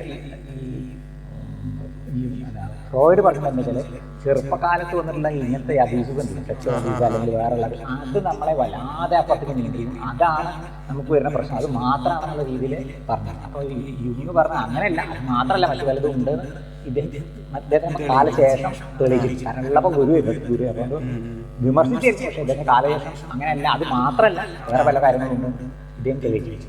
അബ്യൂസ് മാത്രമല്ല, അത് ശരിയാണ്, അബ്യൂസ് മാത്രമല്ല, മനസ്സിലെല്ലാം കയറി വരും. പിന്നെ അതായത് വേറെ കാര്യം, നമ്മൾ വെറുതെ ഇരിക്കുമ്പോൾ ഈ ചിന്തകൾ ആവശ്യമില്ലാതെ കാട് വരും. അപ്പോൾ നമ്മളിപ്പോൾ ഒരു ജോലി ചെയ്തിരിക്കാൻ പഠിച്ചുകൊണ്ടിരിക്കാൻ വീട്ടിലിപ്പോൾ ഒന്നല്ലെങ്കിൽ വീട്ടിൽ നിന്ന് അറിയാൻ കഴിഞ്ഞാൽ ഗ്യാസ് കൂട്ടി അങ്ങനെ ചോദിച്ചു. പിന്നെ നമ്മളെ ഭാവിയെ കുറിച്ച് ഒരു പരിധി അത് ഒരിക്കലും ചെയ്യാൻ പറ്റില്ല. കാരണം നമ്മളെപ്പോഴും നല്ലതേ ചിന്തിക്കും. ഇപ്പോൾ പഠിത്തം കഴിഞ്ഞ് കുറച്ച് മെനക്കെടുത്ത് ഇരുന്നാലും കിട്ടും ചിന്തിക്കണം. അതുപോലെ നമ്മളൊരു കാര്യം ചെയ്യുമ്പോൾ അങ്ങനെ അതുപോലെ ഇപ്പൊ എന്തൊക്കെ പറഞ്ഞാലും ഇപ്പം സ്റ്റുഡൻസ് ഒക്കെ ആണെന്നുണ്ടെങ്കിൽ നമ്മൾ പരീക്ഷയുടെ തലേ ദിവസം ഉറങ്ങാൻ പറ്റൂല, അല്ലെങ്കിൽ അത്രയും ഒന്നും പഠിക്കാത്തവനാണ് വെറുതെ കിടന്നുറങ്ങാൻ. അത് സ്വാഭാവികമാണ്, കുറച്ച് ടെൻഷൻ എന്തായാലും ഉണ്ടാവും. പക്ഷെ ആ ടെൻഷനെ നമുക്ക് ഈ പറഞ്ഞ പോലെ തന്നെ ഞാൻ സിമ്പിൾ ടെക്നിക്ക്. പക്ഷെ അത് നമുക്ക് ടെൻഷൻ എടുത്തത് ഇപ്പൊ തലേ ദിവസം ഇപ്പം പോയി സിനിമ കണ്ട് വന്നു, ശരി ഒന്ന് കൂളാവണം, എന്തൊക്കെ പറഞ്ഞാലും ആ ദിവസം ഉറക്കം കിട്ടൂല. അതിനെ ഈ പറഞ്ഞ നമ്മളെത്ര മൈൻഡ് കൺട്രോൾ ചെയ്യാൻ ശ്രമിച്ചാൽ പറ്റൂല. അല്ലാതെ അതിന് ഈ ഒരു മാർഗ്ഗം മാത്രമേ കിട്ടുള്ളൂ. കിടക്കാറാകുമ്പോൾ ഇതൊക്കെ പഠിച്ചു കഴിഞ്ഞാൽ നമ്മൾ നാളെ പരീക്ഷയ്ക്ക് നമ്മൾ പഠിച്ചിട്ടുണ്ട്, നമ്മളെ കഴിവനുസരിച്ച് പഠിച്ചിട്ടുണ്ടാവും. മനസ്സിനോട് പറയാതെ ഞാൻ പഠിച്ചു, ഇതെല്ലാം എൻ്റെ ഓർമ്മയ്ക്ക് നാളെ തരണം, കിടന്നങ്ങനെ പ്രശ്നമില്ല. പക്ഷേ അതേസമയം ഇങ്ങനെ ചിന്തിച്ച് അങ്ങോട്ട് പോയി കഴിഞ്ഞാൽ ആകെ പ്രശ്നമായി. അപ്പോൾ ഈ ഉപബോധനത്തിന് നമ്മളെ നെഗറ്റീവ് സിഗ്നൽ കൊടുക്കും. അങ്ങനെ ഒരിക്കലും നെഗറ്റീവ് കൊടുക്കരുത്. അതും ഉണ്ട്. ഈ ഹിപ്നോട്ടിസം പഠിച്ച് മനസ്സിലാക്കിയിട്ടുള്ള അല്ലാത്ത ആളുകൾക്ക് വരുന്ന പ്രശ്നം ഈ ചെയ്താൽ ഗുണത്തിന് പകരം ദോഷം. അങ്ങനെ അതാണ് ഈ പാശ്ചാത്യ രീതി. അപ്പൊ അച്ഛൻ പറഞ്ഞപ്പോ ഈ എല്ലാ സംഭവങ്ങളും നമ്മൾ കണക്ട് ചെയ്ത് വെച്ച് നോക്കുമ്പോൾ ഇത് നമ്മളൊരു പോസിറ്റിവിറ്റിയിലേക്ക് നയിക്കുന്ന, അല്ലെങ്കിൽ ലൈഫ് ഒരു നല്ല ഒരു സ്ട്രഗിൾ ഇല്ലാതെ പോകുന്ന ഒരു സംഭവമാണ്. പക്ഷെ അതെ സത്യമാണ്. പക്ഷെ എന്നാലും ഒരു ലൈഫ് ആകുമ്പോൾ എരുമ്പുളി വേണ്ടെന്ന് പറഞ്ഞ പോലെ ഈ സ്ട്രഗിളും കാര്യങ്ങളും വേണ്ടേ? അത് ഓട്ടോമാറ്റിക്കായിട്ട് വരും. ഈ പറഞ്ഞ കാരണം ഒരു പ്രഷർ അനുഭവിച്ചാൽ മാത്രമല്ല നമുക്ക് അതിന്റെ റിസൾട്ടിന് സന്തോഷിക്കാൻ പറ്റും. പക്ഷേ എങ്കിൽ കൂടി ഞാൻ പറഞ്ഞ ഈ രീതിയിൽ പോയി കഴിഞ്ഞാൽ അതായത് നമ്മളെ എൻ്റെ മനസ്സിലുള്ള ശക്തികൾ മനസ്സിലാണ്. ഞാൻ എന്തിനും തയ്യാറാണ്, എന്ത് പ്രതിസന്ധികളിലും ഞാൻ ജയിക്കും, ഞാൻ അങ്ങനെയുള്ള ഒരാളാണ് നമ്മളെ മനസ്സിൽ കോൺഫിഡൻസ്. നമുക്ക് വരുന്നതൊക്കെ നമുക്ക് വളരെ നിസ്സാരമായിട്ട് തോന്നിയിട്ടില്ല. എത്ര വലുത് വന്നാലും ഞാൻ റെഡിയാണ്, ഇതിനൊക്കെ എതിരിട്ട് പോകാൻ എനിക്കുള്ള ശക്തി എൻ്റെ മനസ്സിൽ. ഞാൻ മലയാളങ്ങളുടെ പല ക്ലാസ്സിലും ഞാൻ യൂട്യൂബിലാണ് കണ്ടിട്ടുള്ള, നേരിട്ട് ഇതിലോട്ട് പോയിട്ടില്ല. അപ്പം അതിലൊക്കെ ഞാൻ കണ്ടത് ഈ സ്റ്റുഡൻസിനെ ഏറ്റവും കൂടുതൽ ടാർഗറ്റ് ചെയ്യുന്നത് ആ കുട്ടികളെല്ലാവരും കൂടെ ഇതേപോലെ നിർത്തുന്നു, എന്നിട്ട് പല കാര്യങ്ങളും പറയിക്കുകയാണ്. അതായത് ഞാൻ നല്ലൊരു വിദ്യാർത്ഥിയാണ്, അതുപോലെ അവരെ ഒരു കോൺഫിഡൻസ് ഇമ്പ്രൂവ് ചെയ്യുന്ന ഇതുപോലെയാണ്. അത് നമ്മൾ സ്വയം നമ്മൾ തന്നെ വേറെ ആൾ പറഞ്ഞു എത്ര പറഞ്ഞാലും നമ്മൾ തന്നെ സ്വയം നമ്മളെ മനസ്സിനോട് പറയും. ഈ പറഞ്ഞ ബോധ മനസ്സിനോട് പറഞ്ഞു ശരിയാണ്. അതിൽ ഈ പറഞ്ഞ പോലെ വിശ്വാസികൾക്ക് നാമം ചെല്ലിയതിനു ശേഷം ധ്യാനിക്കാം. അല്ലാതെ ഈ ധ്യാനം ഞാൻ പറഞ്ഞു, ധ്യാനമുള്ള വാക്കല്ലാതെ ഈ പറഞ്ഞ പോലെ കണ്ടെത്തി ശ്വാസത്തിനെ കുറച്ച് ശ്രദ്ധിച്ചു കഴിഞ്ഞാൽ നമ്മൾ സ്വയം നമ്മുടെ മനസ്സിൽ. അതുപോലെ രാവിലെ നീക്കുമ്പോൾ, രാത്രി മാത്രമല്ല രാവിലെ നീക്കുമ്പോൾ, രാവിലെ നീക്കുന്നത് പ്രധാനം. കാരണം ദിവസം തുടങ്ങുകയാണ്. ഈ പറഞ്ഞ പോലെ വിശ്വാസികൾക്ക് ഈശ്വരനാമത്തിലാവാം, അല്ലാതെ സ്വയം നമ്മളെ ശക്തി സ്വന്തം മനസ്സനുസരിച്ച് ഈ ദിവസം നടന്നു പരീക്ഷ അത് നന്നായിട്ട് പെർഫോം ചെയ്യാൻ പറ്റണം. അല്ല വേറെ ജോലിക്കാൻ പക്ഷേ ജോലി പെർഫോം ചെയ്യാൻ പറ്റും. അതായത് ഈ മനുഷ്യൻ്റെ മനസ്സിന് ഭയങ്കര ശക്തി സങ്കല്പിച്ച് അത് നമുക്ക് നേടിയെടുക്കാം. സങ്കല്പം ഉണ്ടെങ്കിൽ നമ്മൾ പഠിക്കാൻ തുടങ്ങും. നമ്മളൊരു വിഷയം പറ്റും. ഇപ്പോൾ ജേർണലിസ്റ്റ് പഠിച്ചു കഴിഞ്ഞാൽ നമ്മൾ നല്ലൊരു ജേർണലിസ്റ്റ് ആവണം, അല്ലെങ്കിൽ ആ ഫീൽഡിൽ അതിൽ നമ്മൾ നന്നായി വരണമെന്ന് നമ്മുടെ മനസ്സിൽ ഉറപ്പിച്ച് പോയി കഴിഞ്ഞാൽ അത് ആയിത്തീരും. ഇന്നല്ലെങ്കിൽ ആയിത്തീരും. വീട്ടാനെ കിട്ടിയുള്ള കുറേ ബുദ്ധിമുട്ടുള്ള എല്ലാറ്റിനും ഉണ്ട്. ബുദ്ധിമുട്ടില്ലാതെ ഒരു കാര്യം നടക്കണം. അങ്ങനെയാണ്. അതാണ് ഈ വെസ്റ്റേൺ, ഇതിനെക്കുറിച്ച് വെസ്റ്റേൺ തിയറി, ഈ ചികിത്സാ സമ്പ്രദായങ്ങൾ ഈ രീതിയിലാണ് ശരിക്കും ഒന്നാകെ ലോകം അംഗീകരിച്ചിട്ടുള്ള ചികിത്സാ സമ്പ്രദായം ഇതാണ്. പക്ഷെ അത് ക്ലിയർ ആയില്ല. ഈ മനസ്സിലായി. അതാണ് ലോകം കോവിഡ് അനുസരിച്ച് കോവിഡ് യുദ്ധം ഈ രണ്ടാൾക്കാർ. അതിനുശേഷം ആൾക്കാർ വന്നിട്ടുണ്ട്. പ്രധാനമായിട്ട് വന്നിട്ടുള്ളത് ഈ രണ്ടാണ്. പിന്നെ സൈക്കാട്രി എന്ന് പറയുമ്പോൾ അത് വേറൊരു രീതിയിലാണ്. അതായത് ഈ ക്ലിനിക്കൽ സൈക്കോളജിയാണ് ഇപ്പോൾ ഞാൻ പറഞ്ഞിട്ടായി. സൈക്കാട്രി എന്ന് പറയുമ്പോൾ അത് MBBS പിന്നെ പഠിച്ച മരുന്നുകൾ കൊണ്ട് അതിലേക്ക് മാനസിക രോഗികൾക്ക് കുറച്ചുകൂടി കഠിനമായിട്ടുള്ള മാനസിക. ഇപ്പം എൻ്റെ റൂംമേറ്റ് രോഹിത് ഭായ് ഇപ്പോൾ കാണുന്നുണ്ടെങ്കിൽ അറിയാം, പുള്ളിക്കാരന് മാസ്റ്റേഴ്സ് ഇൻ സൈക്കോളജിയാണ് ചെയ്യുന്നത്. അപ്പോൾ അതിനകത്ത് ഹിപ്നോട്ടിസും കാര്യങ്ങളൊക്കെ പഠിക്കാനുണ്ടാവും. സൈക്കോളജി ഉണ്ടാവും. അത് MSc എന്നുള്ളത് സയൻസ് ആണ്. പരാമർശം പഠിക്കാനുണ്ടാവും. പക്ഷെ MSc ആയതുകൊണ്ട് കൂടുതലും ഇപ്പം തലച്ചോറും അതുമായിട്ട് റിലേറ്റ് ചെയ്ത ബയോളജിക്കൽ അങ്ങനെയാണ്. ഞാൻ പറഞ്ഞില്ല, അതായത് ഈ തലച്ചോറുമായിട്ട് ബന്ധപ്പെട്ടിട്ടാണ് ഈ ആവേദനകൾ വരുന്നത്. തലച്ചോറിലാണ് വരുന്നത്, ഹൃദയത്തിലല്ല. പക്ഷെ ചിലർ പറയുന്നത് ഹൃദയത്തിലാണ് വരുന്നതെന്ന് പറയുന്നത്. അപ്പൊ ഞാൻ ആലോചിക്കുന്നത് ഇപ്പൊ ഈ അബോധ മനസ്സ് കാര്യങ്ങളൊക്കെ ഉണ്ട്. അപ്പൊ ഒരു മിഡീവൽ അല്ലെങ്കിൽ ഒരു കുറെ കാലം മുന്നേ ഉള്ള ഒരു 10,000 വർഷം മുമ്പ് ജീവിച്ച മനുഷ്യന്മാരെ കുറിച്ച് ചോദിക്കുമ്പോൾ അവർക്ക് ഇതേപോലെ ഇപ്പൊ ഇന്ന് നമ്മൾ ഫേസ് ചെയ്യുന്ന പ്രശ്നം ബ്രെഡ് ആൻഡ് ബട്ടർ വേണ്ടിയിട്ടാണെന്നുണ്ടെങ്കിൽ അന്ന് ആൾക്കാർ ചിലപ്പം ഹണ്ട് ചെയ്യാൻ പോകുമ്പം ഉണ്ടാവുന്ന എന്തായാലും ആ കാലത്ത് മാനസിക ടെൻഷനുകൾ അനുഭവിച്ചിരുന്ന പ്രകൃതി ദുരന്തങ്ങളുണ്ട്. അതെ. അപ്പം വന്യമൃഗങ്ങളുടെ ആക്രമണങ്ങൾ ഇതിനെക്കുറിച്ച് ഇതുകൊണ്ടൊക്കെ അവരും എന്തൊക്കെ പറഞ്ഞാൽ ഒരു മാനസികമായ സ്ട്രെസ്സിലൂടെ കടന്നു പോയിട്ടുണ്ടാവും. അപ്പോൾ ആ കാലത്ത് എങ്ങനെയായിരിക്കും അവര് ഇതിനൊക്കെ ഓവർകം ചെയ്തിട്ടുണ്ടാവും? അതെനിക്ക് തോന്നുന്നത് അന്നും നമ്മളെ മനുഷ്യന്റെ കൂട്ടായ്മ കുടുംബമായിട്ടാണ്. അപ്പൊ അവർ ഒന്നിച്ച് കൂട്ടായി നിന്നിട്ട് ഈ പറഞ്ഞ പോലെ എന്നിട്ട് ഇതിനൊക്കെ എതിരിടുക. അപ്പൊ കൂട്ടായ്മ ശക്തി കിട്ടും. കാറിനെതിരായിട്ടോ അല്ലെങ്കിൽ വെള്ളത്തിനെതിരായിട്ടോ മൃഗങ്ങൾക്കെതിരായിട്ടോ ഒരു കൂട്ടായ്മ. അതായത് ചിലപ്പോൾ ആ കാലത്ത് ഇപ്പോൾ ആയുധങ്ങൾ കണ്ടുപിടിച്ചിട്ടുണ്ടാവില്ല, കല്ലോ എന്താ അത് വെച്ചിട്ടാണ്. ഇതുമായിട്ട് അപ്പൊ അങ്ങനെ കണക്ട് ചെയ്ത് പറയാൻ പറ്റൂലല്ലേ? കാരണം അന്നത്തെ സമയത്ത് ഇത്ര ഡെവലപ്പ് ചെയ്തിട്ടില്ല. അന്ന് വെറും നമ്മൾ ഈ ഭക്ഷണം കഴിക്കാൻ താമസിക്കുന്നത് മാത്രമേ ഉള്ളൂ, കൃഷി കൂടി ആയിട്ടില്ല. ഈ പറഞ്ഞാൽ അത്ര പഴയ കാലമാണ്. അപ്പൊ അത് ഈ ഒരു ഇതിന്റെ ഡെവലപ്മെന്റ് ശരിക്കും വന്നിട്ട് വളരെ കുറച്ച് കാലമായിട്ട് ഇതിൻ്റെതായിട്ടുള്ള കാര്യങ്ങൾ. അത് വേറെ കാരണം അധികം ആൾക്കാർക്ക് പഠിക്കാൻ താല്പര്യം ഇതാണ്. പഠിക്കാൻ മാത്രമല്ല, ഇത് പഠിച്ച് പ്രാക്ടീസ് ചെയ്യുമ്പോൾ അല്ല പുതിയായാലും 60 രോഗികളെ നമ്മളെ സമൂഹം തന്നെ വളരെ മോശമായിട്ടുള്ള.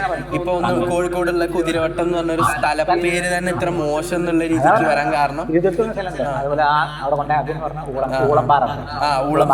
നമ്മൾ നിസ്സാരമായിട്ട് എന്തെങ്കിലും പറഞ്ഞാൽ നമ്മൾ സൂട്ടിൽ പറയാറില്ല. എന്നൊക്കെ ഊളപ്പാറ കൊണ്ടാണ് ഇവിടെ കുതിരവട്ടം. കാരണം അങ്ങനെ അവിടെ കൊണ്ടേ തള്ളാനുള്ളതല്ല. ഇതൊക്കെ ശരിക്കും മറ്റുള്ള സൂക്കട് പോലെ തന്നെ നമുക്ക് പനി വരുന്ന പോലെ വലവേദന വരുന്ന പോലെ മഞ്ഞപ്പിത്തം വരുന്ന പോലെ ഈ പറഞ്ഞ പോലെ വലിയ സൂക്കളായിട്ടുള്ള കൊറോണ ഒക്കെ വരുന്ന പോലെ ചികിത്സിച്ച് മാറ്റാവുന്നേ. പക്ഷെ അതിന് ഈ പറഞ്ഞ പോലെ സമൂഹം അത് വേറൊരു ഛായ കൊടുക്കും. കാരണം ഇപ്പം വളരെ നോർമലായിട്ട് നടക്കുന്ന 4-6 ഇടയിൽ ഒരാള് വളരെ നോർമൽ അല്ലാതെ പെരുമാറുമ്പോൾ നമ്മൾ അയാളെ ഭ്രാന്തനായിട്ട് കാണും. മാറ്റുകയാണ്. സമൂഹം മാറ്റാണ്. സമൂഹത്തിന് ഒരുപാട് കാരണം സപ്പോർട്ട് ചെയ്ത് നമ്മൾ കൊണ്ടുവരാൻ ഞാനിപ്പോൾ തൃശ്ശൂർ കഴിഞ്ഞ 2 മാസം മുന്നേ അവിടെ ഒരു ആവശ്യത്തിനായിട്ട് ഒരു ഹോസ്പിറ്റലിൽ പോലുണ്ടായി. അപ്പോൾ അവിടെ ഇതേപോലെ വളരെ അത് നമുക്കിപ്പോൾ അതിൻ്റെ ഉള്ളിൽ പോകുമ്പോൾ ഇത് ഭയങ്കര ആദ്യം വിചാരിച്ച് ഒരാൾ തൃശ്ശൂരിലെ ഒരാളാണ്, ആൾ വന്നിട്ട് എന്നോട് കുറേ വർത്തമാനം പറഞ്ഞ് ഭയങ്കര ഡിഫറെൻ്റ് ആയിട്ട് പെരുമാറി. അതായത് എൻ്റെ അടുത്ത് തൃശ്ശൂർ റൗണ്ടിലെ ഏതോ സതീശനോ ആരും അറിയുമെന്നൊക്കെ ചോദിച്ചു. അപ്പം പിന്നെ സ്പോട്ടിൽ ആൾ മാറി. പിന്നെ ആൾ ചോദിക്കുന്ന കൊല്ലത്തുള്ള വേറെ ഏതോ സ്ഥലത്തുള്ള ആൾ അറിയാവുന്ന ഭയങ്കര തീരെ കണക്റ്റഡ് ആയിരുന്നില്ല. ഭയങ്കര ക്വസ്റ്റ്യൻസ് തമ്മിൽ ഭയങ്കര വ്യത്യാസം. അപ്പോൾ എനിക്ക് മനസ്സിലായി ഈ ആൾക്ക് മാനസികമായിട്ട് എന്താ ബുദ്ധിമുട്ടുണ്ട്. പക്ഷെ ഇയാളുടേതായിട്ടുള്ള ലോകത്തിൽ പല കാര്യങ്ങളും കണ്ടുപിടിക്കുന്നു, അങ്ങനെ ഭയങ്കര ഡിഫറെൻ്റ് ആയിട്ട് പെരുമാറുന്നത്. പക്ഷെ അപ്പോഴും ഇപ്പം ഞാൻ ഏതൊരു മനുഷ്യനും വിചാരിക്കുന്നു ഇയാളൊരു ഭ്രാന്തനാണ്, ഇയാളുടെ ഇടയിൽ പെട്ടല്ലോ എന്നാണ് ഞാൻ തോന്നുന്നു. പക്ഷെ അപ്പം ഞാനപ്പോഴും വിചാരിച്ച് ഇയാളെ ചികിത്സിച്ച് മാറ്റിയെടുക്കുന്ന ആ ഡോക്ടർ ഉണ്ടല്ലോ, അയാളെ ഞാൻ സമ്മതിച്ചു കൊടുക്കണം. കാരണം ഇപ്പം അയാളെ ഇനി എന്താ ചെയ്യാം. അവിടെയൊക്കെ എന്ന് വെച്ചാൽ ഈ ഫാൻ പോലും ഇല്ല, ഫാന് പോലും അവർ വെക്കൂല. കാരണം അതിൽ കെട്ടി തൂങ്ങി കാരണം മാനസികമായിട്ട് ഇത്രയും റിട്ടയർഡ് ആയിട്ടുള്ള ആൾക്കാരായിരിക്കാം. അപ്പോൾ ഇപ്പം ഇങ്ങനെയുള്ള ആൾക്കാർ പലതും ഇപ്പം നമ്മുടെ സമൂഹത്തിൽ തന്നെ കാണാൻ പറ്റും. അപ്പോൾ നമ്മൾ റോട്ടിൽ കൂടെ പോകുമ്പോൾ പെട്ടെന്ന് ഒരാൾ വണ്ടിയുടെ മുമ്പിലേക്ക് എടുത്ത് ചാടിയിട്ട് പലതും നമ്മളയാളെ പ്രാന്തൻ എന്ന് പറയുന്നു. അപ്പോൾ ഇങ്ങനെ ഉണ്ടാവുന്ന സംഭവങ്ങൾ ഇപ്പം ഒരു വീട്ടുകാരല്ലെങ്കിൽ നോക്കാൻ ഇപ്പം ആരെങ്കിലും ഉണ്ടെങ്കിൽ ഓക്കെ അവരൊരു സ്ഥലത്ത് എത്തിക്കാൻ പറ്റും. അപ്പോൾ നമ്മുടെ പബ്ലിക് ഇപ്പം ഹെൽത്തിൻ്റെ കാര്യത്തിൽ കേരളം വളരെയധികം മുന്നിലാണ്, അത് നമ്മളെല്ലാവരും കണ്ട. അപ്പോൾ ഈ ഒരു സംഭവം കറക്റ്റായിട്ട് നടക്കുന്നുണ്ടോ? അതായത് മാനസികാരോഗ്യ കേന്ദ്രങ്ങൾ കേരളത്തിൽ നന്നായിട്ട് പ്രവർത്തിക്കുന്നുണ്ടോ? എന്താണ് അച്ഛൻ്റെ അഭിപ്രായം? ഉണ്ട്. പക്ഷേ ഈ പറഞ്ഞ പോലെ അതിൽ ഈ ആൾക്കാരെ എന്താ ചെയ്യണമെങ്കിൽ അധികം കുറച്ച് വയലൻ്റ് ആയിട്ടുള്ള ആൾക്കാരൊക്കെ അവിടെ കൊണ്ടുപോയിട്ട് ഇട്ടിട്ട് പോരെ. പിന്നെ അവരായാലും ഇനി നോക്കണം, ഈ കോഴിക്കോടുള്ള സ്ഥലം പോലെ പല കുതിരവട്ടം പോലെ ഉള്ള സ്ഥലങ്ങളിലൊക്കെ അവിടെ കൊണ്ടുപോയിട്ട് തിരിച്ചു വരാത്ത ആളെ അന്വേഷിച്ച് അവരെ അവിടെ തന്നെ നടത്തിക്കേണ്ട അവസ്ഥ ഒരു ശരിയല്ല. കാരണം ഈ അതൊക്കെ ഈ ഒരു കൺസെപ്റ്റാണ്. ഇത് വന്നു കഴിഞ്ഞാൽ മറ്റുള്ള രോഗം പോലെ എല്ലാത്തിനും മാറില്ല. അങ്ങനെ ഒരിക്കലും ഇല്ല, മാറണം തോന്നുന്നതൊക്കെ. പക്ഷെ കുറച്ച് സമയം എടുക്കും. ഈ പറഞ്ഞ പോലെ നല്ല കെയർ അവർക്ക് കൊടുക്കാൻ ഈ മനസ്സാണ് നമ്മൾ മുഴുവൻ നിയന്ത്രിക്കണം. അതാണ് മനസ്സ് മേൽപ്പാലത്തിൽ ഇങ്ങനെ പോകണം പോലെ കുറച്ചങ്ങോട്ടും കൂടെ ആകെ നമ്മൾ തന്നെ ഇപ്പൊ ചില ഇൻസിഡൻസോ അല്ലെങ്കിൽ എന്തെങ്കിലും ഒരു ചെറിയ സംഭവം മതിയായിരിക്കും നമ്മുടെ മാനസികമായിട്ടുള്ള മതിയായിരിക്കും. നേരിട്ട് കണ്ടാൽ മതി, ഇപ്പോൾ അപകടം കണ്ടാൽ മതി. ചിലപ്പോൾ വേറെ വല്ല പിന്നെ പോകുമ്പോൾ മനസ്സിന് ആഘാതം വരുന്ന പിന്നെ അപ്പോൾ ഞങ്ങളെ ആരോഗ്യമായിട്ട് ബന്ധപ്പെട്ടുള്ള ഒരാൾക്ക് ഞങ്ങളെ മാനേജ്മെൻറ്റ് ഒരാൾക്ക് അദ്ദേഹത്തിൻ്റെ അച്ഛനും അമ്മയും വെച്ചും ചെറുപ്പത്തിൽ പെട്ടെന്നാണ് എന്ന് പറഞ്ഞു. അതുകൂടി ആകെ ഡൗൺ ആണ്. ഒരുപാട് ചികിത്സ കഴിഞ്ഞ ശേഷം അതായത് അതേപോലെ ദുഃഖമാണ് അമ്മയച്ഛന് പെട്ടെന്ന് അപകടത്തിൽ മരിക്കാൻ പെട്ടെന്നാണ് പറഞ്ഞത്. അത് ആരെ ഒരു സ്വാഭാവികമായിട്ട് ഏതൊരു സാധാരണ അപ്പോൾ അത് വലിയ ശ്വാസം അങ്ങനെ വരാം. പക്ഷെ അതിനൊക്കെ പിന്നെ കുറേ അത് മെനക്കെടുന്നുണ്ട്. ശരി,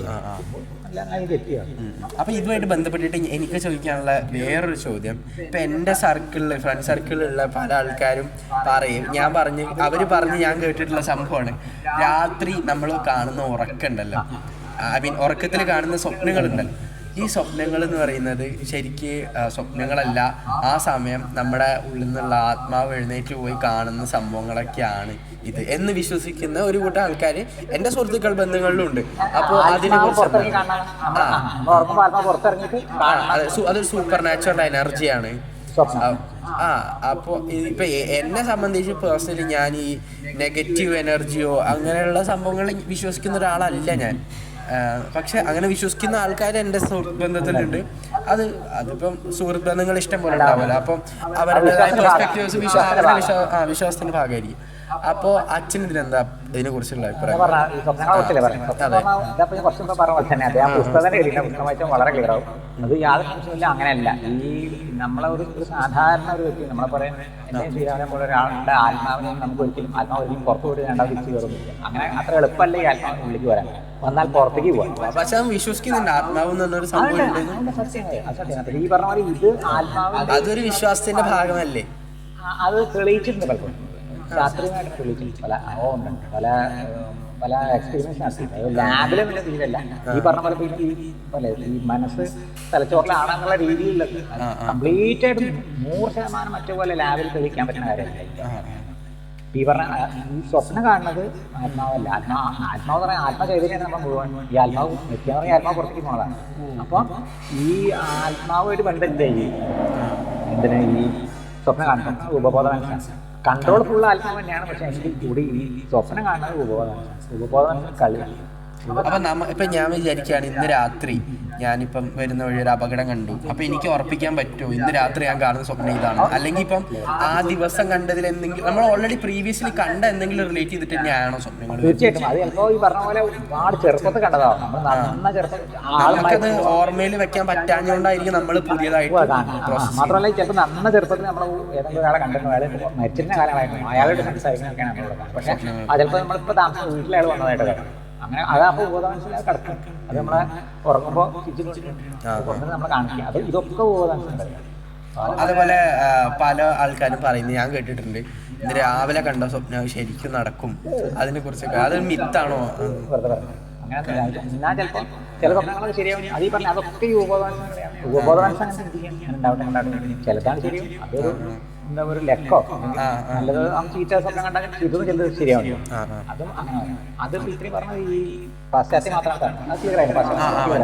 ഇതിന്റെ പൗരുഷം നമ്മളെ ഭാഗം, നമ്മളെ ഭാഗം പറയുമ്പോൾ നമ്മളുടെ ഇതിന് ബുദ്ധി, അഹങ്കാരം, ചിത്തം ഇങ്ങനെ മൂന്നാണ്. ബുദ്ധി, അഹങ്കാരം, ചിത്തം അങ്ങനെ മൂന്നായിട്ടാണ് നമ്മൾ ഉപനിഷത്തിൽ വേദത്തിൽ, അതായത് നമ്മുടെ ഹിന്ദു പ്രകാരം വേദമാണ്. വേദത്തിന്റെ ഒരു ചെറിയ ഭാഗമാണ് ഉപനിഷത്ത്. വേദം പറയുമ്പോൾ മനസ്സിലാക്കാൻ പറ്റും. ഉപനിഷത്താകുമ്പോൾ കുറച്ചുകൂടി ക്ലിയർ ആവും. ഈ ബുദ്ധി, അഹങ്കാരം, ചിത്തമാണ്. ഈ ബുദ്ധി, അഹങ്കാരം, ചിത്തം. ബുദ്ധി എന്ന് പറയുമ്പോൾ ഇന്റലക്ച്വലാണ്. അതായത് മനസ്സിന് വേറെ രൂപമാണ്. അതായത് നമ്മളെ അതെന്താ വെച്ചാൽ ബുദ്ധി എന്ന് പറഞ്ഞാൽ നമ്മൾ ബുദ്ധിപരമായിട്ടുള്ള കാര്യങ്ങൾ, പുതിയ കാര്യം മനസ്സിലാക്കാൻ, പുതിയ വിവരങ്ങൾ ഒക്കെ നമ്മൾ മനസ്സിലാക്കി കഴിഞ്ഞാൽ നമ്മൾ ആ ബുദ്ധിയിലിട്ടാണ് നമ്മൾ കണ്ടുകേട്ടായിട്ട്. അല്ലെങ്കിൽ പുതിയൊരു തിയറി, കണക്കുകൾ തിയറി ആയിരിക്കും, അല്ലെങ്കിൽ നിങ്ങളുടെ വിഷയം കോളേജ് പഠിക്കാൻ നമ്മളെ ബുദ്ധിയിലേക്കാണ് കയറുന്നത്. മനസ്സിലേക്ക് ആദ്യം കയറും, മനസ്സിന് ബുദ്ധിയിലേക്ക് കയറും. ആ ബുദ്ധി ആണ് ബാക്കി. ആ ബുദ്ധി വളരെ പ്രധാനമാണ്. കാരണം ബുദ്ധിയില്ലാത്ത ഈ ബുദ്ധിയുടെ ഇതില്ലാതെ നമ്മളൊരു നിലനിൽക്കില്ല. കാരണം എല്ലാത്തിനും നമ്മൾ റാഷണൽ ബുദ്ധി. അതായത് നമ്മളൊരു സാധനം കേട്ട് കഴിഞ്ഞാൽ അപ്പം നമ്മളെ ബുദ്ധി ശരിയാണോ അല്ല. അപ്പോൾ ഇപ്പം നല്ല മഴ പെയ്യുന്നുണ്ട്, ഇപ്പോൾ വെയിലാണോ എന്ന് പറഞ്ഞാൽ അല്ലല്ലോ നമ്മൾ മനസ്സിലാക്കാൻ നമ്മൾ ബുദ്ധിക്ക് കൊടുക്കും. മഴയാണ് വേണം, രാത്രിയാണ് കൃത്യം. മറ്റേ അതില്ലെങ്കിൽ കണക്കായി. പിന്നെ എനിക്ക് മനസ്സിലായൊരു സംഭവമാണ്, അതായത് ഇപ്പം നമ്മൾ സ്കൂളിൽ കോളേജിൽ പണ്ട് മുതലേ എല്ലാവരും ഒരു 10-30 പേർ ഒരുമിച്ചിരുന്ന് പഠിപ്പിക്കുന്ന, അല്ലെങ്കിൽ ഇപ്പോൾ ഇൻഡിവിജ്വൽ ട്യൂഷൻസ് ആയിട്ട് ഓരോരുത്തരെ ഇരുത്തി പഠിപ്പിക്കുന്നു. ഇപ്പോൾ ഈ മാഷന്മാർ ഇതൊക്കെ പഠിപ്പിച്ച് കഴിഞ്ഞിട്ട് സ്കൂളുകളിലാട്ടോ ഏറ്റവും കൂടുതൽ. കോളേജിൽ പിന്നെ നമുക്ക് പറയാൻ പറ്റില്ല, +2 വരെയുള്ള കാലഘട്ടം. ഇത് കഴിഞ്ഞ് നമ്മൾ നിർബന്ധിതമായി പഠിക്കുന്നു. എപ്പോഴെങ്കിലും ഒരു കുട്ടി പഠിപ്പിക്കുമ്പം സൂക്ഷിച്ചിരുന്ന് പഠിച്ചാൽ കൂടിപ്പോൾ ഒരു 5 മിനിറ്റ് ടൈം സ്പാൻ ഉണ്ടെന്ന് വിചാരിക്കുക.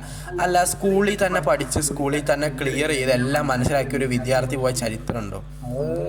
ഒരിക്കലും നടക്കാതെ ഉണ്ടെങ്കിൽ ആ പറഞ്ഞ ആള് നോണേ പറയാം. കാരണം ഈ 3/4 മണിക്കൂർ കൊണ്ട് അല്ലെങ്കിൽ 1 മണിക്കൂർ കൊണ്ടോ ഒരു ഞാൻ പഠിപ്പിച്ചു വെച്ചാൽ ആ ക്ലാസ്സിലുള്ള 1-2 ആൾക്ക് മുഴുവൻ മനസ്സിലായിരിക്കും. ബാക്കി വലിയ ഭൂരിപക്ഷം ചുരുക്കം പറഞ്ഞാൽ ഒരാൾക്ക് ഒരു സംഭവം പ്രോസസ്സ് ചെയ്യണമെങ്കിൽ അയാൾ ഒറ്റയ്ക്ക് ഇരുന്ന് സൈലൻസ് വേണം. ഏകാന്തതയാണ് ഇതിന് ഏറ്റവും നല്ലത്. നമ്മൾ പഠിക്കുമ്പോൾ നമ്മൾ അവിടെ കേട്ട രണ്ടാമത് പഠിക്കുമ്പോൾ നമുക്ക് ആ മാഷ് പറഞ്ഞത് ഓർമ്മ വരും. അല്ലെങ്കിൽ ഓൺലൈൻ ആണെങ്കിൽ ഓൺലൈൻ പറഞ്ഞത് നമുക്ക് ഓർമ്മ വരുന്നത് അപ്പോൾ നമ്മുടെ എഡ്യൂക്കേഷൻ സിസ്റ്റം ഫോക്കസ് ചെയ്യേണ്ട എങ്ങനെയാണെന്ന് വെച്ചിട്ടുണ്ടെങ്കിൽ, ഇപ്പോൾ ഒരു ടോപ്പിക്കിനെ കുറിച്ച് എടുക്കുകയാണെങ്കിൽ അപ്പോൾ അന്ന് ആ മാഷ് ആ സംഭവം പഠിപ്പിക്കുമ്പം അത് ഓർമ്മ വെക്കാൻ, അന്ന് പഠിപ്പിച്ച സംഭവം എന്താണെന്ന് അറ്റ്ലീസ്റ്റ് അറിയാൻ എന്തെങ്കിലും ഒരു സിഗ്നേച്ചർ അദ്ദേഹം, അല്ലെങ്കിൽ ഒരു മാഷാണെങ്കിൽ മാഷ് അതവിടെ കാണിക്കണം. അതായത് ഇപ്പം അത് ചിലപ്പം കളിനറി ആയിട്ടായിരിക്കാം. അപ്പം ഭക്ഷണം പാചകം ചെയ്യുമ്പം ഇതിന് ഈ സ്മെല്ല് വരുമ്പോഴാണ് നമ്മളപ്പം അങ്ങനെ ആയിരിക്കും ഓർക്കുക അതിനെക്കുറിച്ച് പഠിക്കുകയാണെങ്കിൽ. അല്ലെങ്കിൽ ഇപ്പം സയൻസിൽ ഇപ്പോൾ ഒരു തിയറി പഠിപ്പിക്കുകയാണെങ്കിൽ അതുമായിട്ട് റിലേറ്റ് ചെയ്ത് പ്രാക്ടിക്കൽ എന്തെങ്കിലും കാണിച്ചു കൊടുക്കാൻ പറ്റുന്ന അങ്ങനെ ആയിരിക്കാം. അങ്ങനെ ആയിരിക്കില്ല ശരിക്കും ഓർമ്മ കിട്ടുന്നത്. ഏറ്റവും കൂടുതൽ അല്ലെങ്കിൽ റിലേറ്റ് ചെയ്ത് പറയുമ്പോൾ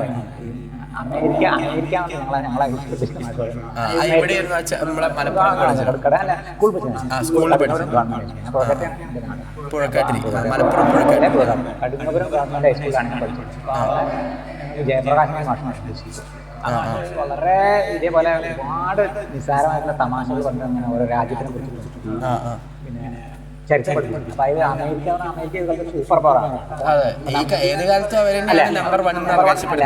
കുറെ ശരിയാണ്. അപ്പൊ ആ അമേരിക്കനെ കുറിച്ച് 8ാം ക്ലാസ്സിലാണ് പറഞ്ഞു. നമ്മുടെ അമ്മയുള്ള നമുക്ക് പറയാം. ഇപ്പോൾ അമ്മേനെല്ലാം കാര്യങ്ങളും. അപ്പൊ അമ്മയെ ഇരിക്കാൻ പറഞ്ഞിട്ടുണ്ട്. അമ്മ ഇവിടെ ഇരിക്കുന്നു. അപ്പൊ അമ്മ നമ്മളെ പ്രധാനോട് ഇരിക്കാൻ പറയാം. അപ്പൊ അതാണ് അമ്മ അങ്ങനെ. അപ്പൊ ആ വാക്ക് അങ്ങനെ അതേപോലെ വേറെയും കുറെ ഓർമ്മ വന്നു പോകാൻ ഇങ്ങനെ റിലേറ്റ് ചെയ്ത് പോകുമ്പോൾ നമുക്ക് എന്തായി പിന്നെ നമ്മൾ എപ്പോൾ പഠിക്കുന്നത് ഇത് ഓർമ്മ വരും. ഈ തമാശ പറഞ്ഞ ഓട്ടോമാറ്റിക്കലി അതാണ്. പിന്നെ ഈ ഇതിൽ ഒരു കാര്യം പറയാൻ പറ്റും. ഈ ബുദ്ധിജിത്ത അഹങ്കാരം പറയാം അവിടെ പശ്ചാത്തലത്തില് ഇത് ഈഗോ സൂപ്പർ ഈഗോ ഞാൻ കേട്ടിട്ടുണ്ട്. അത് ഇപ്പോൾ അവിടെ പറഞ്ഞു ഇത് ഈഗോ സൂപ്പർ ഈഗോ അത് ഇത് ഓർമ്മ വരും. പക്ഷെ ഏകദേശം അത് റിലേറ്റ് ചെയ്ത് വരുന്ന ഈ ബോധം അബോധം ഈ ഉപബോധം തന്നെയാണ്. അതിന്റെ വേറൊരു വേറെ ഈഗോ സൂപ്പർ. അത് ഈ ഈഗോ എന്ന് പറഞ്ഞാൽ നമ്മളിപ്പോൾ പറയുന്ന സാധാരണ ഈഗോ അല്ല. പക്ഷെ അതേസമയം ഇവിടെ വരുമ്പോൾ അത് ഈ ഏകദേശം സമാനമാണ്. ഇത് ഈഗോ സൂപ്പർ ഈഗോ ബോധം അബോധം ഉപബോധം അങ്ങനെ വരുന്നത്. പിന്നെ ഈ ഇതിൽ വരുമ്പോൾ ഈ ബുദ്ധി ചിത്തം അഹങ്കാരമാണ് വരുന്നത്. ഈ അഹങ്കാരം ചിത്തം എന്ന് പറയുമ്പോൾ മനസ്സിലാക്കി സാധാരണ അഹങ്കാരം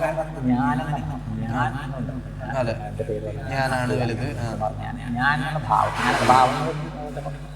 എനിക്ക് എൻ്റേതുള്ള ഒരു സങ്കല്പം അതിലുള്ള ഒക്കെ തന്നെ നിലനിൽക്കുന്നു. അല്ലെങ്കിൽ നമ്മളില്ല. അതാണ് അങ്ങനെയാണ് നമ്മൾ ഈ ഇതിൽ വരുമ്പോൾ അതന്നെ ഈ വരുമ്പോൾ ഈ ബുദ്ധി അഹങ്കാരം ചിത്തം വരുമ്പോൾ തന്നെ 3 ഗുണങ്ങളുണ്ട്.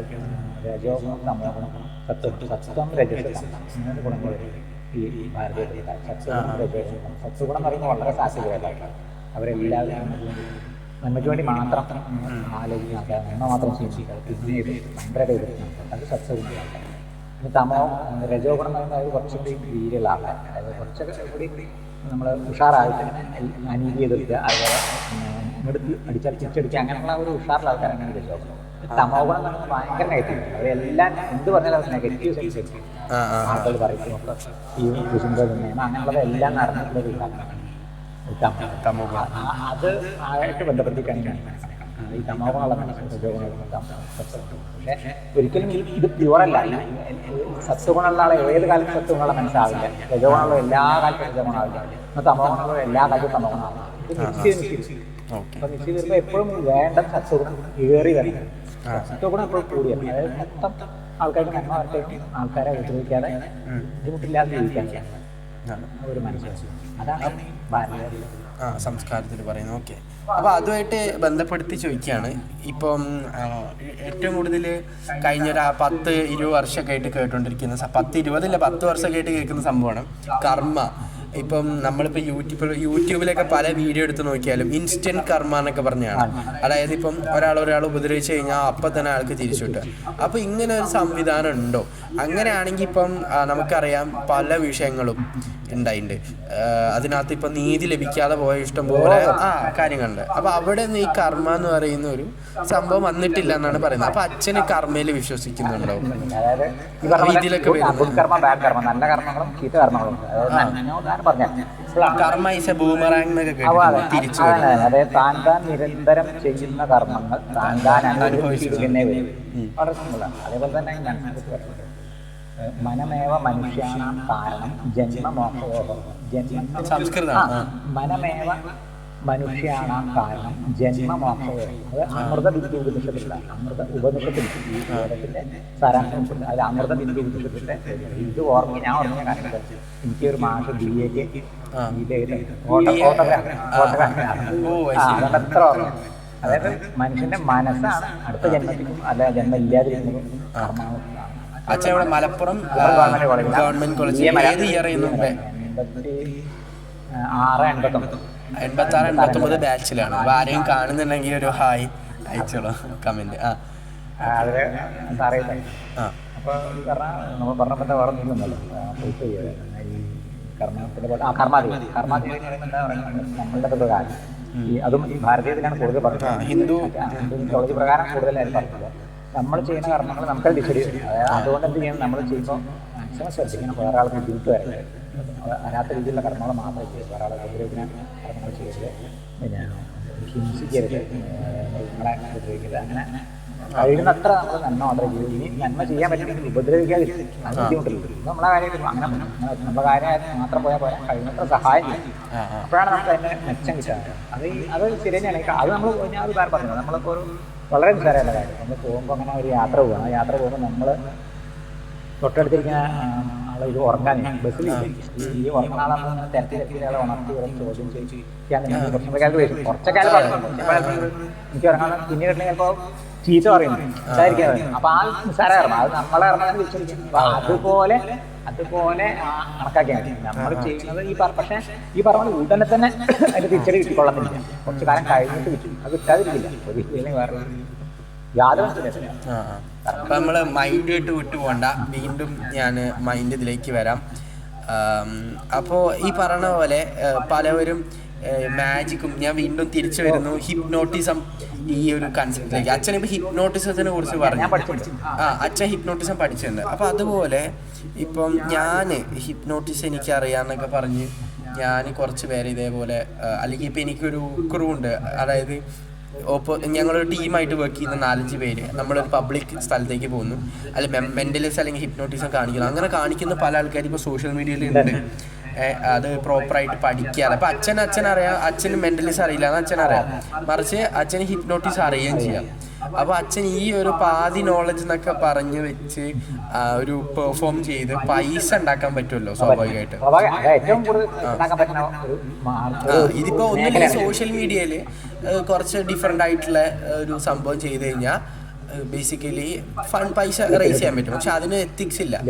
അപ്പോൾ ഇങ്ങനെ ചെയ്യുന്ന ആൾക്കാരുണ്ട്. അപ്പം ഇതിനെ കുറിച്ച് അച്ഛൻ്റെ അഭിപ്രായം എന്താ? ഇങ്ങനെ ചെയ്യുന്നവരെ സമൂഹത്തിന് വലിയൊരു ദോഷണവരായി. കാരണം എന്താ വെച്ചാൽ പറഞ്ഞ പോലെ ആൾക്കാർക്ക് സമൂഹത്തിൽ ഒരു പുതിയ അറിവായതുകൊണ്ട് ആൾക്കാർ ഓടി വരും, അവരെ പെട്ടുപോകും. അവർക്ക് അതിൻ്റെ ഗുണത്തെക്കാളേറെ ദോഷം അവർക്ക് ഈ ബുദ്ധിമുട്ട് വരിക. മനസ്സിൽ കൂടുതൽ സങ്കീർണമായിട്ട് അവർക്ക് ഉള്ള മനസ്സിൻ്റെ മാനസിക സ്വാസ്ഥ്യം കൂടി ഇല്ലാതായ ഇങ്ങനത്തെ ആൾക്കാർക്ക് അത് വലിയ പ്രശ്നമാണ്. ശരി, അത് ഒരു സമൂഹ പ്രശ്നം തന്നെയാണ്. പ്രത്യേകിച്ച് ഈ സോഷ്യൽ മീഡിയ. കാരണം യൂട്യൂബിലൊക്കെ ഞാൻ കണ്ടിട്ടുണ്ട്. നമ്മൾ അടിസ്ഥാന വിവരം കൂടി ഇല്ല. എന്താണ് ഈ മനുഷ്യൻ കൂടി അറിയാത്ത ആൾക്കാർക്ക്. അപ്പോൾ ഈ മെൻ്റലിസൊക്കെ ഇപ്പോൾ പഠിക്കാൻ ഇപ്പം പല ഇൻ്റർവ്യൂകളിലും ഞാൻ കേട്ടിട്ടുണ്ട്. അതായത് ഇപ്പം നമ്മുടെ മലയാളത്തങ്ങളാണെങ്കിലും മറ്റ് മജീഷ്യൻസ് ആണെങ്കിലും അവരൊക്കെ പറയുന്നത് ഇതെന്ന് വെച്ചാൽ എല്ലാവർക്കും അങ്ങനെ പെട്ടെന്ന് പറഞ്ഞു കൊടുക്കാൻ പറ്റുന്ന ഒരു സംഭവം അല്ല.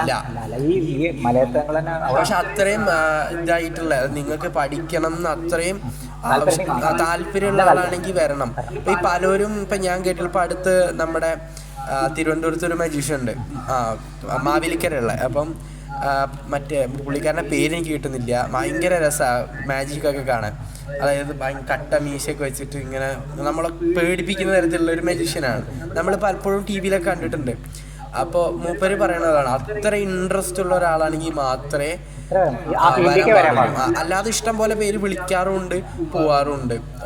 അപ്പോൾ ഞാൻ ഇതുമായിട്ട് കണക്ട് ചെയ്തുകൊണ്ട് ചോദിക്കുകയാണ്, ഇപ്പം മാജിക്ക് എന്ന് പറയുന്നുണ്ടെങ്കിൽ ആൾക്കാരുടെ മുഖത്തൊരു വോ ഫാക്ടർ അല്ലെങ്കിൽ ഒരു ചിരി കൊണ്ടുവരുന്ന ഒരു സംഭവമാണ് മാജിക് എന്ന് പറയുന്നത്. എത്ര വർഷങ്ങളായിട്ട് ഇപ്പോൾ കേരളത്തിലെ ചരിത്രം നോക്കുകയാണെങ്കിൽ ഇപ്പം മലയത്തങ്കിളിനെയൊക്കെ പഠിപ്പിച്ചായിരുന്നു വാഴകുന്നം. അദ്ദേഹം എവിടെയായിരുന്നു? സ്ഥലം നിലമ്പൂർ തന്നെയായിരുന്നു.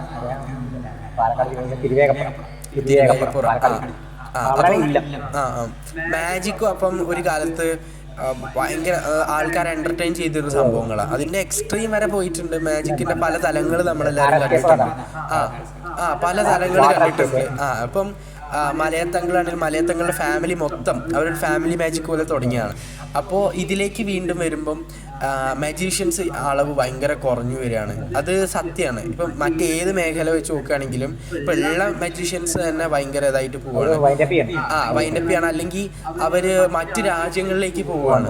അപ്പോൾ നമ്മുടെ ഇന്ത്യയിൽ എസ്പെഷ്യലി കേരളം എന്ന് പറഞ്ഞാൽ ഇത്രയും ആർട്സും അതുമായിട്ട് ബന്ധപ്പെട്ടുള്ള കാര്യങ്ങളെ അക്സെപ്റ്റ് ചെയ്യുന്ന ഒരു സൊസൈറ്റികളുള്ള നാട് എന്ന് പറയുമ്പോൾ നമ്മുടെ നാടത് ഇപ്പം മറന്നു. ഇപ്പം എല്ലാവരും വീണ്ടും മൊബൈലുകളിലേക്കും ഇതിലേക്കും മാറിക്കൊണ്ടിരിക്കും, ചുരുങ്ങാണ്. അപ്പം ഇപ്പോൾ ചെയ്യുന്ന മാജിക് എന്ന് പറഞ്ഞാൽ ആൾക്കാരും അതിനൊത്ത മാജിക്കുകൾ വേണം എന്നും കൂടെ. അപ്പം ഇതിന് മെയിനായിട്ട് കാണുന്ന ഒരു പ്രശ്നമാണ് മാജിക്കിനെ ട്രിക്ക് എക്സ്പോസ് ആവശ്യപ്പെടുന്നത്. അതൊരു വലിയ പ്രശ്നമാണ്. അതായത് അതായത് ഈ ഒരു നമ്മളിപ്പോൾ ഇതിപ്പം നമുക്ക് എല്ലാവർക്കും അറിയാം മാജിക് എന്ന് പറയുന്നത് സയന്റിഫിക് ആയിട്ടുള്ള സംഭവം തന്നെയാണ്. അല്ലാതെ ഇപ്പം വായുന്ന് ആപ്പിൾ ഉണ്ടാക്കി കഴിഞ്ഞാൽ വായുന്ന് ആപ്പിൾ വരില്ല എന്ന് എല്ലാവർക്കും അറിയാം. പക്ഷെ അതെല്ലാവർക്കും അറിയാം. പക്ഷെ അപ്പോൾ ആൾക്കാർക്ക് എന്ന് വെച്ചിട്ടുണ്ടെങ്കിൽ ഇതിൻ്റെ ഇത് കണ്ടുപിടിച്ച് അപ്പോൾ മാജിക്കിന് ഒരു സോൾ ഇല്ലാണ്ടായിക്കൊണ്ടിരിക്കുകയാണ്. അപ്പോൾ ഇതിനെ കുറിച്ച് എന്താണ് അച്ഛൻ പറയുന്നത്? അങ്ങനത്തെ കാര്യങ്ങൾ കാരണം ഇത് എന്തിനുള്ള യഥാർത്ഥം മാജിക് എന്ന് പറഞ്ഞാൽ എന്തെങ്കിലും വെച്ചാൽ മായാജാല മാജിക് എന്തെങ്കിലാണ് നമ്മളെ ഈ തിരക്കൂട്ടി ജീവിതത്തിനിടെ എല്ലാവർക്കും കൂടെ ജോലിയായിട്ട് രാത്രി വൈകുന്നേരം വരെ പാഞ്ഞടക്കണം. ആ പാഞ്ഞടക്കുന്ന ഇടയിൽ കുറച്ച് സമയം ഇത് കിട്ടിയാൽ നമ്മുടെ മനസ്സ് വളരെ ശുദ്ധമാണ്. സർക്കസ് കംപ്ലീറ്റ്ലി ഡിഫറെന്റ് ആണ്.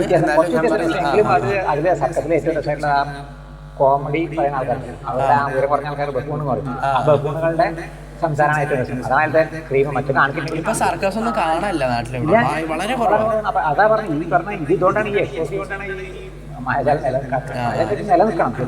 ഗവൺമെന്റ് തലത്തിൽ സഹായം ചെയ്യണം. ഈ സാഹിത്യ അക്കാദമി, സംഗീത നാടക അക്കാദമി, ഞാൻ പറയുന്നത് മാജിക് അക്കാദമി ഇപ്പൊ മാജിക് ചെയ്തുകൊണ്ടിരുന്ന പലവരും വേറെ പല കാര്യങ്ങളും നോക്കി നടത്തി പോവുകയാണ്. പല വിഭാഗങ്ങളിലും പലരും നിർത്തില്ലാതെ വേറെ മാജിക് കൊണ്ട് ഒരു കാലത്ത് ഒരു കുടുംബം മൊത്തം നോക്കിയിരുന്ന ആൾക്കാരുണ്ട് നമ്മുടെ കേരളത്തില്. അവരൊക്കെ അതൊന്നും ഒഴിവായി വേറെ പല നാടകം വേറെ ഓരോ. പക്ഷെ അത്ര പാഷനേറ്റ് ആയിട്ടുള്ള ആൾക്കാർ ഇപ്പോഴും ഉണ്ടോ? എന്താ ഇത് ഈ പറഞ്ഞ പോലെ ഇവിടെ മലയത്തങ്ങളുടെ അങ്ങനെ തെക്കുവാത്ത ആൾക്കാരുണ്ട്. അവരെ കൊണ്ട് നടക്കുന്നുണ്ട്. അവർക്ക് വേണ്ട പ്രോത്സാഹനം നമ്മുടെ സമൂഹം കൊടുക്കുന്നില്ല, മറ്റൊരു ഗവൺമെന്റ് കൊടുക്കുന്നില്ല. ഈ കൊടുക്കേണ്ടതാണ് തീർച്ചയായിട്ടും. അത് മനസ്സിനെ ശുദ്ധീകരിക്കുന്ന സംഭവമാണ്. സന്തോഷം നമ്മൾ കഴിക്കുമ്പോൾ ഭയങ്കര ആഹ്ലാദം. ഈ ആളുകൾ ഇതിന്റെയൊക്കെ ആത്യന്തിക ലക്ഷ്യം എന്താണ്? ഇതൊക്കെ ആണെങ്കിൽ മനസ്സിന് സന്തോഷം നൽകിയിട്ട് ഇത് കൂടുതൽ നമ്മളെ ജീവിതത്തിനെ നേരിടാൻ തയ്യാറാക്കണം. സ്ട്രോങ് ആക്കാൻ ഏതാണ് നല്ലത് അതൊരു വല്ലാത്ത അവസരം. അപ്പോൾ പറഞ്ഞു വരുമ്പം മനസ്സിൽ നിന്ന് തുടങ്ങി മനസ്സ് തന്നെ നമ്മൾ അവസാനിപ്പിക്കുകയാണ്. അപ്പം മനസ്സ് എന്ന് പറയുന്നത് ഭയങ്കര വോളട്ടൈലും അതുപോലെ തന്നെ എളുപ്പം ബ്രേക്ക് ചെയ്യാൻ പറ്റുന്ന ഒരു സംഭവം തന്നെയാണ്. വളരെ ഓരോരുത്തർക്കും ഓരോ പേഴ്സ്പെക്റ്റീവാണ്. അവരുടെ മാനസിക അവസ്ഥ പലവരും ഡിഫറെൻ്റ് ആണ്. അപ്പം നമ്മളിപ്പോൾ ഓരോരുത്തരായിട്ട് ഇടപഴകുമ്പം ഓരോ ദിവസം നമ്മൾ പുറത്തിറങ്ങുമ്പോൾ കാണുമ്പോൾ ഓരോരോ ആൾക്കാരെ ഉത്തമ ഉദാഹരണമാണ് വണ്ടി ഓടിക്കുമ്പം. നമ്മളിപ്പം ഒന്നാമത് നമ്മൾ ചിലപ്പോൾ ഭയങ്കര സ്ട്രെസ്ഫുൾ ആയിട്ടായിരിക്കും ഡ്രൈവ് ചെയ്തുകൊണ്ടിരിക്കുന്നത്. ആ സമയത്തായിരിക്കും ഭയങ്കര ബ്ലോക്ക്. സ്വാഭാവികമായിട്ട് എല്ലാവരും അതിൻ്റെ ഇടയിൽ കൂടെ ഒരുത്തം കുത്തി കയറി നമ്മുടെ നാട്ടിലെ സ്വാഭാവികമായിട്ട്. അപ്പം നമുക്കപ്പോൾ കൺട്രോൾ കിട്ടൂല. അപ്പോൾ നമ്മളെപ്പോഴും ഇടപെടുമ്പോൾ മാക്സിമം നന്നായിട്ട് അങ്ങനെ അത് വളരെ പെട്ടെന്ന് ഞാൻ പറഞ്ഞ സിമ്പിൾ കാര്യം ചെയ്യാൻ പറ്റും. നമ്മളെ മനസ്സിനെ നമ്മളെ കൺട്രോളാണ്. ഇപ്പൊ യോഗ അങ്ങനെയുള്ള സംഭവം ചെയ്യണമെന്നില്ല. ഇത് ഇത്ര നോർമൽ ആയിട്ടുള്ള പ്രാക്ടീസ്. അത് വിശ്വാസമുള്ള ആളുകൾ മാത്രം ചെയ്യാവുന്നതാണ് യോഗ എന്ന് പറഞ്ഞാൽ കുറേയൊക്കെ. അല്ലാതെ ചെയ്യാതെ ഞാൻ പറയാം. പക്ഷെ അതൊരു വലിയ ശതമാനം വിശ്വാസത്തിന്റെ ഭാഗമായിട്ട് ചെയ്യണം. അല്ലാതെ ചെയ്യാം. മനസ്സ് അതുപോലെ ബോൾഡ് ആയിട്ട് നിൽക്കാൻ ശ്രമിക്കുക. ഈ ഒരു ടെക്നിക്ക് വെച്ചാൽ തന്നെ പിന്നെ പറഞ്ഞ പോലെ എല്ലാവരുടെയും മനസ്സ് നന്നാവട്ടെ. നമ്മൾ ചെല്ലുമ്പോൾ നമ്മൾ കാണുന്ന ആൾക്കാർ നമ്മളോട് പിന്നെ നമ്മളെപ്പോഴും ഇതൊക്കെ ഇതിനപ്പുറം നമ്മൾ ഫിസിക്കൽ ഒരാളെ കാണുമ്പോൾ ഒരു ചെറിയൊരു സ്മൈൽ, ഒരു പുഞ്ചിരി, അത് പൈസ ഒന്നും കൊടുക്കണ്ട. അത്ര സിമ്പിൾ ആയിട്ട് ചിരിച്ചു കഴിഞ്ഞാൽ എനിക്ക് തോന്നുന്നത് നമ്മളെ പോകുന്നതിൽ പകുതി പ്രശ്നം തീരും. പക്ഷെ നമ്മള് സാഹചര്യം നോക്കി ചിരിക്കാൻ വേണം. അല്ലാണ്ട്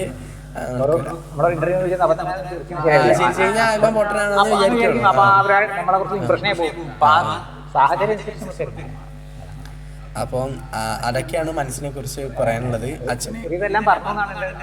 അപ്പം ഇതിനെ കുറിച്ചുള്ള അഭിപ്രായങ്ങളും നിർദ്ദേശങ്ങളും നിങ്ങൾ കമന്റിലൂടെ രേഖപ്പെടുത്തുക. അപ്പം ഇനി ഇതേപോലുള്ള കുറച്ചും കൂടെ സോളിഡ് ആയിട്ടുള്ള ടോപ്പിക്സിൽ നമ്മൾ വരുന്നതായിരിക്കും. അപ്പോൾ ഈ പോഡ്കാസ്റ്റ് കണ്ട എല്ലാവർക്കും എന്തെങ്കിലും സംശയം ഉണ്ടെങ്കിലും അച്ഛനെ കോണ്ടാക്ട് റീച്ച് ഔട്ട് ചെയ്യാവുന്നതാണ്. അച്ഛന് ആരോഗ്യശാലയിലാണ് വർക്ക് ചെയ്യുന്നത്. അപ്പോൾ ഇതിന് ഈ മൈൻഡ് മനസ്സ് റിലേറ്റഡ് ആയിട്ടുള്ള സംഭവങ്ങളിൽ പാഷനേറ്റ് ആയിട്ടുള്ള ഒരാളാണ്. അപ്പോൾ എന്തെങ്കിലും ഉണ്ടെങ്കിൽ തീർച്ചയായിട്ടും കോണ്ടാക്ട് ചെയ്യാം. നമുക്ക് അത് മാത്രമല്ല സ്പിരിച്വൽ ആയിട്ടും കൂടെ അല്ലേ അച്ഛന് താല്പര്യമുള്ള വിഷയമാണ്. ഈ പറഞ്ഞതിൽ 3/4 ഭാഗവും എനിക്ക് പ്രത്യേകിച്ച് താല്പര്യമുള്ള ഒരാളല്ല. ഞാൻ വേറെ ട്രാക്കിലാണ് പോകുന്നത്. അപ്പം സ്വാമി തഥാഗതൻ പാലക്കാട് സ്വാമി തഥാഗതൻ ഭീഷണുണ്ട്. എൻ്റെ വൈഫും ഭീഷണുണ്ട്. അപ്പോൾ ആ ഒരു മേഖലയിൽ താല്പര്യമുള്ള ആളാണ്. ഓക്കെ. അപ്പോൾ ഇതുമായിട്ട് ബന്ധപ്പെട്ട എന്തെങ്കിലും ചോദ്യങ്ങളും നിർദ്ദേശങ്ങളൊക്കെ ഉണ്ടെങ്കിൽ അറിയിക്കാം. അപ്പോൾ അടുത്തൊരു നല്ല പോഡ്കാസ്റ്റോ വീഡിയോ ആയിട്ട് നമുക്ക് കാണാം. നന്ദി, നമസ്കാരം.